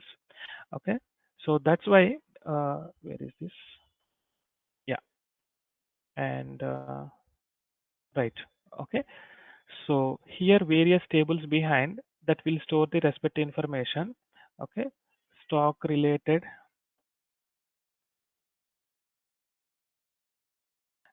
tables, and these are actually GUI based. Okay, all tables are linked via GUID, so even we cannot understand that one. Okay, so and all tables are interconnected, so via GUID. Okay, so that's why there is an additional layer they formed and one too many tables for this stock. So to simplify this format on top of the line, and they have given the SEWM namespace objects. So namespace objects for extracting stock information. Okay, here. So that means here our program. Okay, so customer program here, or maybe any program. Okay, so what it will do, so instead of directly having the Lime related object, so always we'll use the SEWM related objects only. So Lime actually raw data, and this is actually processed data. Okay, so maybe we have the certain classes for getting the stock information, and we can use, and internally it will call all the Lime related objects here. Okay, and this is not for directly consumption, this is for our understanding how actually stock has been formatted here. Okay, and there are few SCWM related tables also, but still, so that tables also consolidated data from these tables. Okay, even while updating it, so it might use it, but still we have some SCWM related tables as well. Very few SCWM related tables as well, and it is also, it will verify and it will give it. Okay, and yes, like this is a data mapping, it's not about regular mapping here. Okay, and yeah, so that's where we have the Lime namespace also into our EWM. Okay, but what about no namespace? Okay, so what about no namespace here? Yeah, so we know that here if you go, there is a PPF framework and RF framework and monitor exclusively for EWM, and PPF is not for meant to be not only just for EWM. This is being used by the multiple modules, so EWM, TM, and SRM kind of thing here. So that's why we don't see any namespace for this particular transaction codes or backend tables. It is always with the general. Okay, it's almost like look like a ERP related transaction code. No namespace, nothing. Okay, and where we can see PPF related technical objects. So it can be a program, it can be a transaction code, it can be a table, anything. Okay, so these are the namespaces, and one more, I think, QIE. Okay, so it's a quality inspection related technical components. Okay, here quality inspection engine. Okay, so any technical object we can see any of the namespace. So that's why please habituate to these namespaces so that you can easily remember the topics. Okay, yeah. So now we have seen about the T codes. Okay, and related to inbound process here. Okay, so we'll discuss the tables because I need to explain the tables relation also, so that's why I'm not explaining much here. In the later part I'll explain. Okay, now you can see simple ERP we have the less number of transaction codes, and if it is going with the EWM we have to perform more. So that means every activity which is happening inside the warehouse we are able to record it. So that means we have the dedicated T code respect to table, so that later we can analyze it, how much time it is taking, so that what is the precautions we can take to make it quickly perform that operation kind of thing. We can do it. Let's say for example, create a warehouse task and confirm warehouse task. If there is a huge gap, why the gap is happened? Okay, that we can analyze. Okay, because of this reason, so and so reason it has been happened, or maybe it is not able to identify the proper destination kind of thing. Okay, so how much time it went on the packing? So let's say created warehouse task at the so and so time, but the packing is done after 2 to 3 hours. Why? It is on non-shift, non-working hours or something, or maybe due to completion of the shift or something, whatever it may be. Okay, we can verify like that, analytics point of view. Okay, yeah. So this is for inbound process. Okay, and this is the respective T codes here. Now let us quickly go to outbound process. Okay, in the same and comes under the sales and yeah. So T code, what format I'm giving, EWM with RP, yeah, and yeah. Oh, so okay, fine. And here ERP with IM and ERP with IM and WM and ERP with IM, WM and EWM. And one more important thing I think I forgot here. Sorry, my bad. It is not just okay. So after the goods received, it has to distribute GR info to ERP. So this is mandatory because whatever the actions, some of the actions are relevant for the ERP. Okay, and then this is backend, and then create goods movement document in ERP. Automatically it will be created. There is no function model or T code in the backend program. Okay, so ideally it is via PPF, and QRFC. Okay, yes, and here also create final goods movement document. Okay, in the ERP. Okay, this is also via PPF and QRFC. So here there is an integration again back.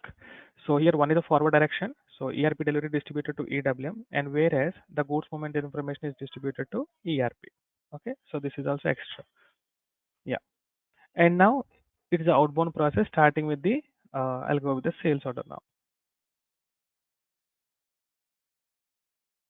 Okay, so I'm not going with the inquiry quotation kind of thing. Just I'm directly starting with the sales order. We know that T code is a VA01. Then we are going to create the outbound delivery. This is also called as ERP delivery. So that is VL01N, right? And then after this one, we'll perform the maybe pick operations, ideally in outbound delivery itself. Okay, generally. So here VL0 to N, where, and then post goods issue. I'm not adding it a shipment process here, directly this one. Okay, either VL0 to N or Migo also we can do it 0 to N. And then finally the billing document here, right? And VF01 N, I think, I'm not sure. We need to check here. So this is the T code, right? And this is the document.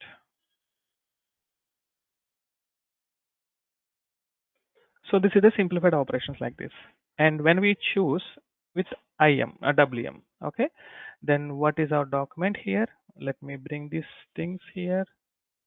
The same document, there is no change. And what we need to move it is this one.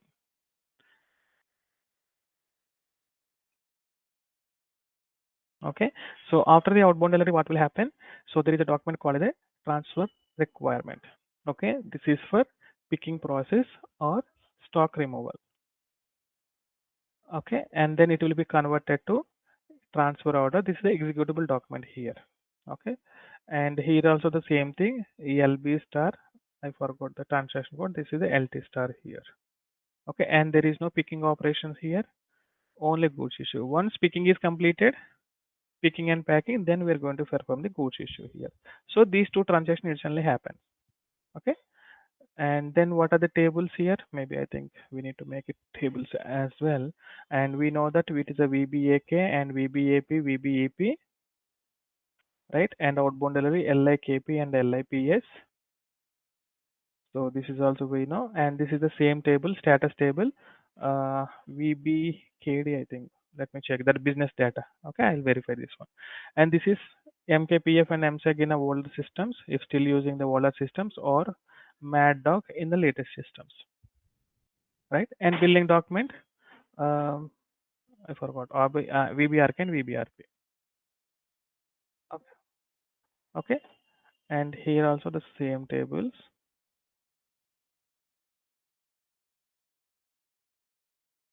Yeah. Okay. And these two, we need to bring it to here. And here, same tables, LTBK, LTBP, and LTAK, and LTAP here. Okay. And these are the tables.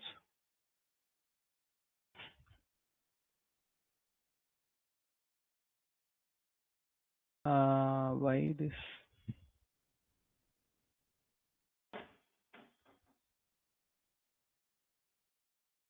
Outbound delivery and okay, this is not needed here because there is no picking activity, right? Yeah, here.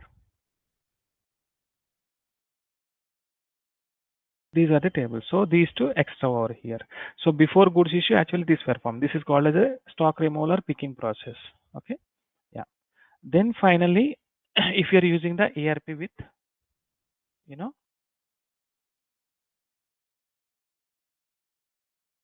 what happened?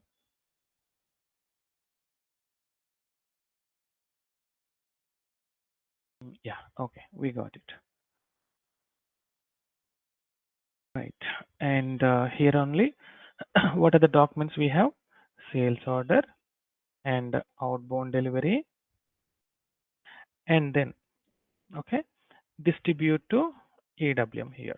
Okay, then it will create the document called as a EWM outbound delivery order. In short, we can call as a ODO and also called as a WHR warehouse request. ODO means outbound delivery order.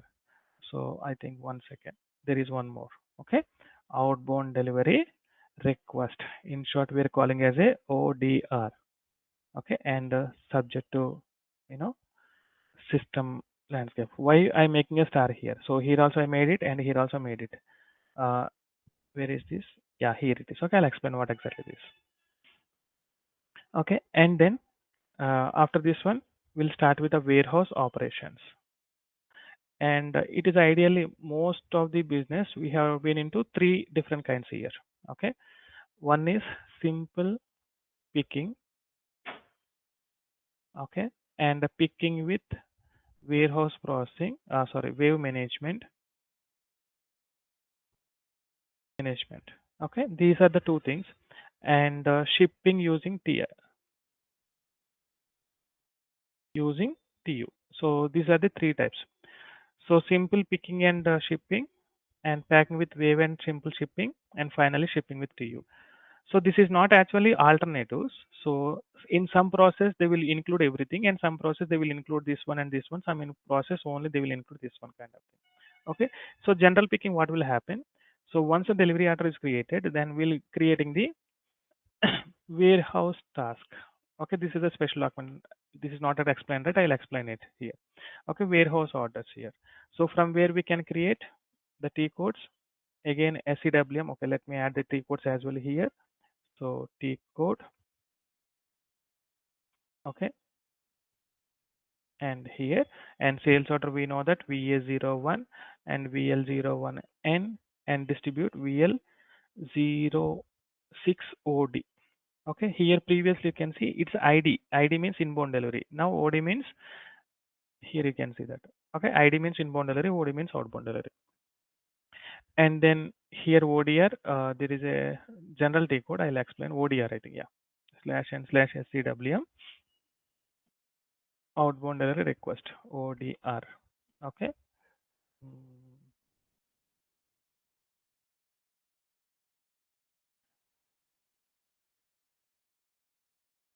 Okay, yeah. Okay, and then we have the T code for outbound delivery /n/SCWM PRDO, and warehouse operations we can perform here. Okay, so with the help of this one we can do, or we can do with the RF, we can do the via PPF also. Okay, anything is possible. Okay, yeah, maybe I can make one after the other. Right, and then, and this warehouse task process we're calling as a picking process, also called as a stock removal process. Okay, because we are actually bringing the item from the warehouse to shipping it to the customer. So that's it's called as a picking or stock removal. Okay, and then after this one, we'll be performing the packing and then maybe any labeling activities and finally loading and goods issue. And this will be doing it in a one after other via work center or RF. Okay, /n/SCWM and pack is the T code here, and label there is no special, and this is also mostly they can do it from the PRDO and here also. So you'll get more on when I'm trying to show it in a system. Okay, currently just it is a theoretical concept, right? Okay, so please bear for some time, and tomorrow we'll be running completely on the system level so that you can understand okay how these transactions are we are working with one after other. Okay. Yeah. Okay, now here you can see up to goods issue. As and when is goods issue done, then it is going to create another document that is called as a OD. Okay, EWM outbound delivery. In short, we can call as a OD. Okay, also called as a FD. FD means final delivery. Final delivery. Okay, and parallelly, since we have made the goods issue here, the same thing has to be replicated to ERP, right? So distribute goods issue info to ERP via document, and then so goods issue document created in ERP. Created in ERP. Okay, so this is via PPF. Okay, PPF and QRFC. This is the one. Okay, so now you can see what is the extra activities we'll be having. So comparing with the just IM process here, you can see. So we're able to handle the picking process, okay, from where we need to bring the items, and then we are doing the packing here, labeling here, loading, goods issue, all the activities we're able to perform. Okay, so this is able to cover these operations. Now, if you see here, these operations, all these operations, okay. Yes, and what else? Okay, the tables anyhow we have not yet marked, right, because we'd like to see all the tables at one shot. Okay, so this is about the outbound process, and final one is production integration, so that we can conclude and then we can move to the next step here. And production. Any questions maybe till now? Production integration.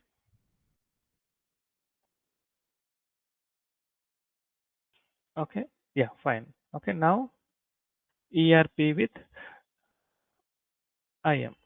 Okay, ideally what happens?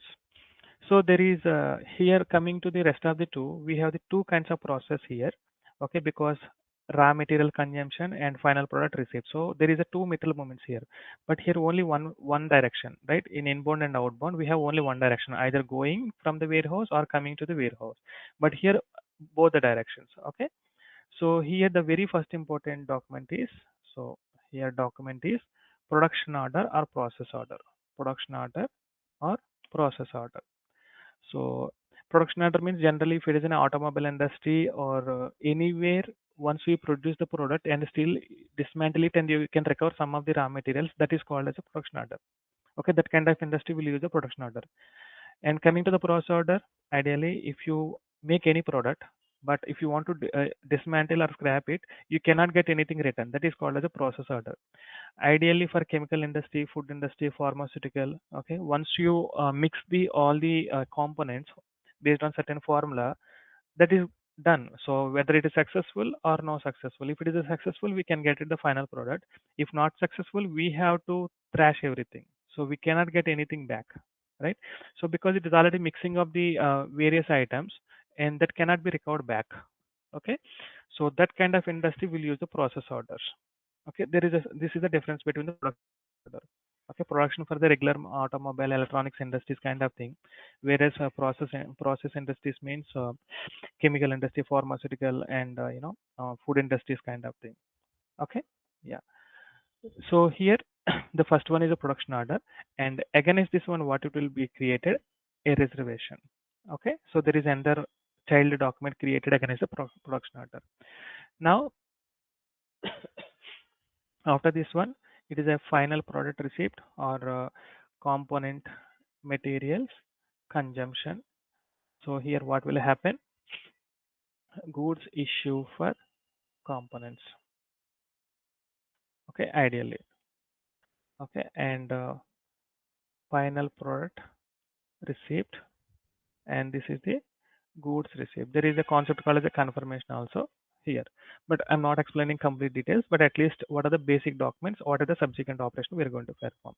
So component means what are the components, what are the products which are using to produce the final product.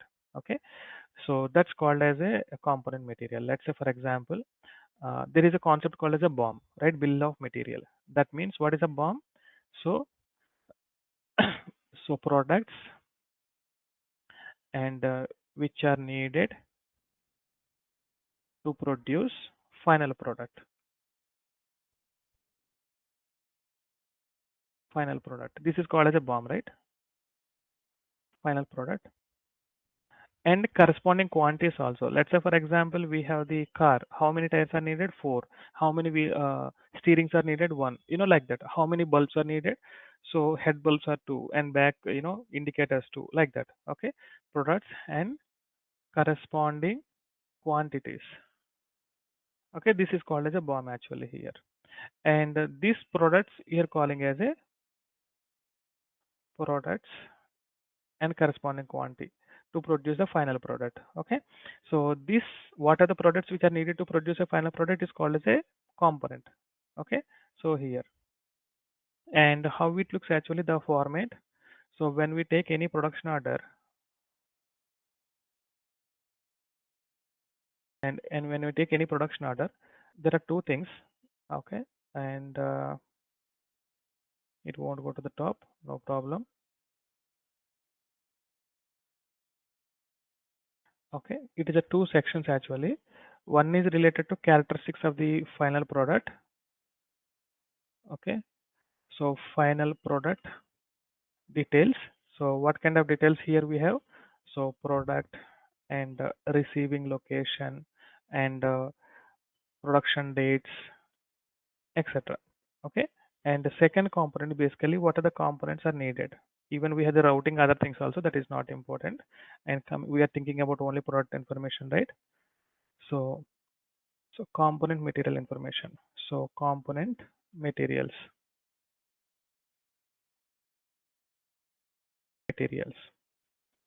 Okay, so for this one, what is the information is available is, very first thing is the reservation. So reservation basically contains the collection of components. Okay, reservation, okay, contains collection of components and its source location, from where exactly we need to bring these items. Okay, that is the purpose of the reservation. Let's say we need the 10 types of components. So some of the components we need to bring it from the one storage location, some of the components from the another storage location, and how much quantity. So that information is enclosed and wrapped into this reservation document. Okay, yeah. And additionally, in the BOM level already we modified. Let's say for example, we would like to have the indicators of 2 to 3, but this is actually configurable. Maybe they can reduce, or let's say it's a basic variant. So there is no tailgate bulb, so that is not needed. We can remove here. In the BOM level still that is exists. So we customer is tailgate bulb is needed, tailgate lamp is needed, but since we chosen the basic version, the tailgate is not coming, so they can remove from the production order itself. So that means everything in the BOM may not be necessary while producing it. Okay, something can be kept and something can be removed also. Okay, additionally we can keep it as a customization standpoint, or existing also we can remove as a customization. That is completely based on the sales process. Okay, here. So these are the two things here. In the under the production order, we have the two things. One is the final product information we can verify, and second one the component material information. Okay, these two are important. Okay, so here why especially receiving location? So once production is completed, where exactly we need to place our final stock. Okay, so that information here it is. So this is the production order architecture ideally.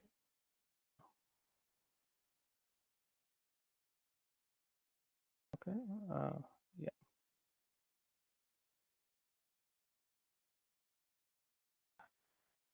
Okay, so this is how it looks in the production order. Yeah. Okay, now coming here. So coming to the production order, it's a CO01 and COR1, I think. Forgot, is a CR01 or COR1 only. Production order is a CO01 and process order is COR1. And reservation, it's a MB23. For creating 21, but it will be created automatically behind so that we can verify in the here MB23 directly. Okay. And coming to the goods issue, for the components, we can go to the MIGO and where we can perform the against the reservation, we can do it. And goods receipt again, MIGO, and there also we can perform against the production order. So this is the simple transactions here.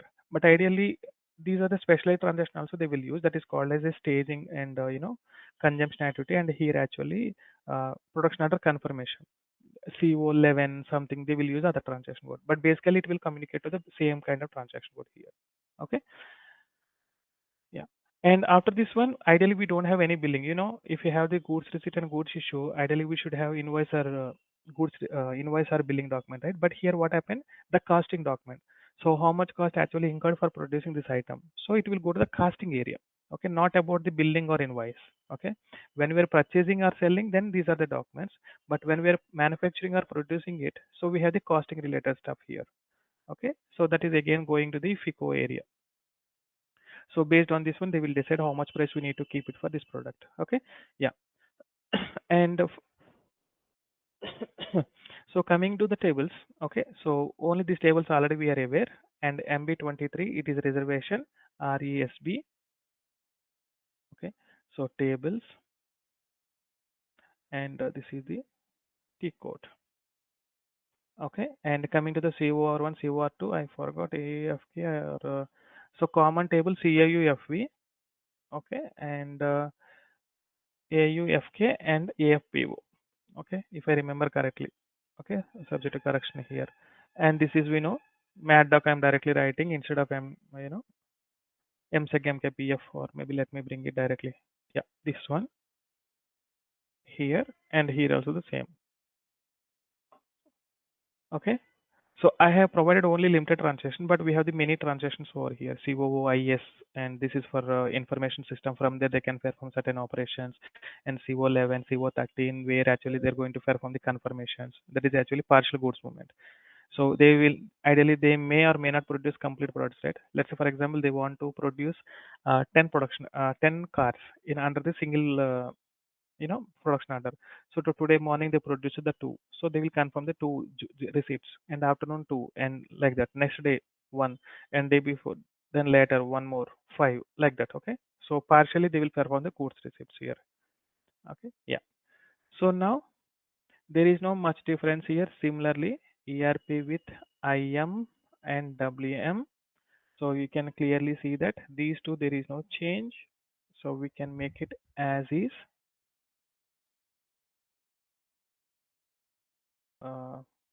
Yeah, okay, we can make it this much. Better, I think. I can take this one. Okay, and after this one, for material consumption.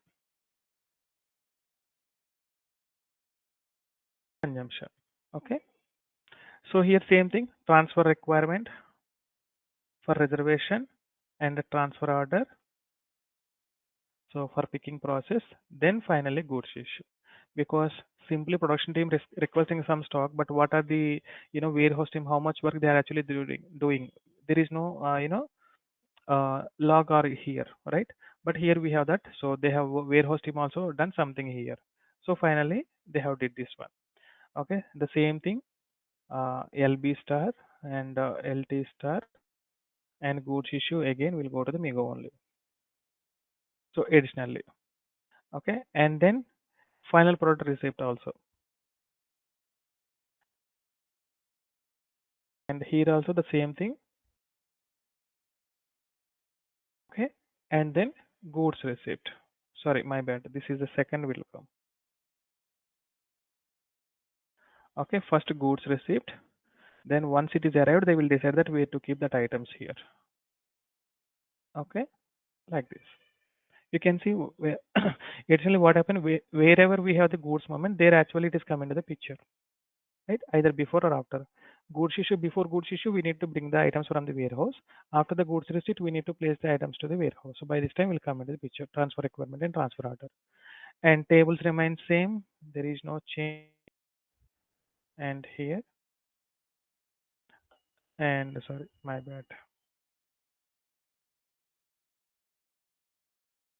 And coming to here, take this one.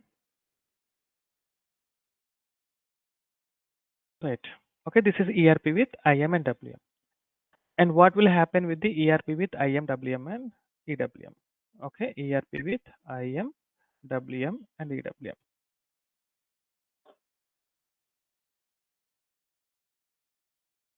Okay, and let me take this here. Okay, so consumption, right? Let me bring it to little bit lower. Yeah. So for this one, what will happen for the consumption standpoint? Okay, it will immediately distribute. Okay, distribute reservation, production order, and reservation order and reservation to EWM. Okay, so then what will happen? It will create a document that is called as a PMR. Okay, create a document called as PMR. PMR means production material request. Material request. Okay, so this is a specialized document and all the issue related operation, goods issue related operations, and we have to perform on top of it. Okay, then after that we have the warehouse operations. Warehouse operations. So here it is not like a picking and put away, it's actually called as a staging and consumption. Okay, staging and consumption. So once consumption is done, then internally it will distribute the goods issue. Actually, consumption is nothing but goods issue only. It will distribute goods issue document to ERP. Okay, via QRFC kind of thing here. So this is about the component material consumption. Okay, then final product receipt. Final product receiving here. Okay, now here what will happen? Distribute production order or process order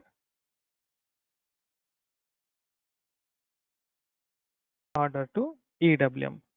Okay, what it will create actually? It will create inbound delivery. Okay, create EWM inbound delivery simply. Okay, yeah, and then same whatever the operations we did here in the initial step, the same thing will be repeated here. So once inbound delivery is created, the subsequent operation are going to be the warehouse operations and everything like this. There is no change. So that means it will use the regular inbound process for the production process as well. Okay, that's it. Okay, like this. So you can see that for coming to the advanced production integration PP related linkage, we have the two kinds of material movements. One is for the outbound, next one is the inbound. But outbound doesn't mean that we have the picking stock, but instead we have the staging and consumption here. Okay, so here T codes, let me give you quickly. And for distribution, it is automatic. Okay, and there is no dedicated T code, but from the CO02 we can do it. Okay, and coming to this one /n/SCWM, it's a PMR. Okay, production material request. And coming to the staging /n/SCWM stage. Okay, but consumption we don't have any T code. Instead we have the WebDyn Pro app here. Okay, and this is via PPF and QRFC. Okay, is the T code via this one. And coming to the inbound delivery, already we know that respect to transaction codes, so there is no change in that. And where is this? Yes, PRDI, same fashion, nothing change. Here distribution also can be done automatically, right? Okay, this I think. Oh, this is a T codes already have written it. Sorry, I think we know about it. Let me make it a little bit clear. Yeah. Okay, like this. Okay, so tables remain same. There is no change, and for this one also, it is a warehouse task only. The tables not explained. EWM related tables will give one by one. Okay, no worries for that. So any questions in the document flow? It appears to be a completely theoretical concept, but this is the basic why the difference between the IM and WM and EWM, and what kind of additional activities will be performed with the help of the EWM. Okay, that we would like to clear before starting the sessions. So we'll be giving here. Okay. So any questions?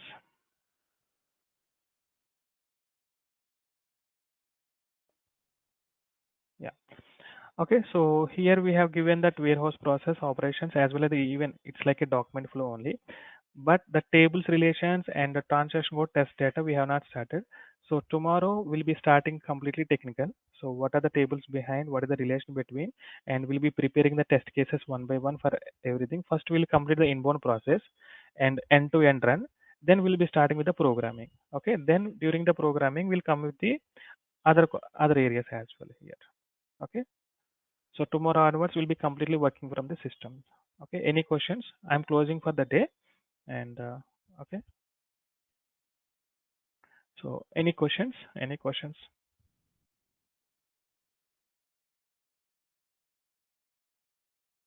No, Raj. Yeah. Okay. Yeah. So thank you guys. Thank you so much. Okay. We'll continue tomorrow. And is shared folder is created or not yet done? Is they informed? Yeah, And they shared one some store content store. okay. Okay. Yeah. So that I can share the Excel sheet so that we can go through maybe for reference purpose. Okay. Yeah. Okay. Yeah. Thank you guys. Thank you so much. Have a nice rest of the day. See you. Bye bye. Bye.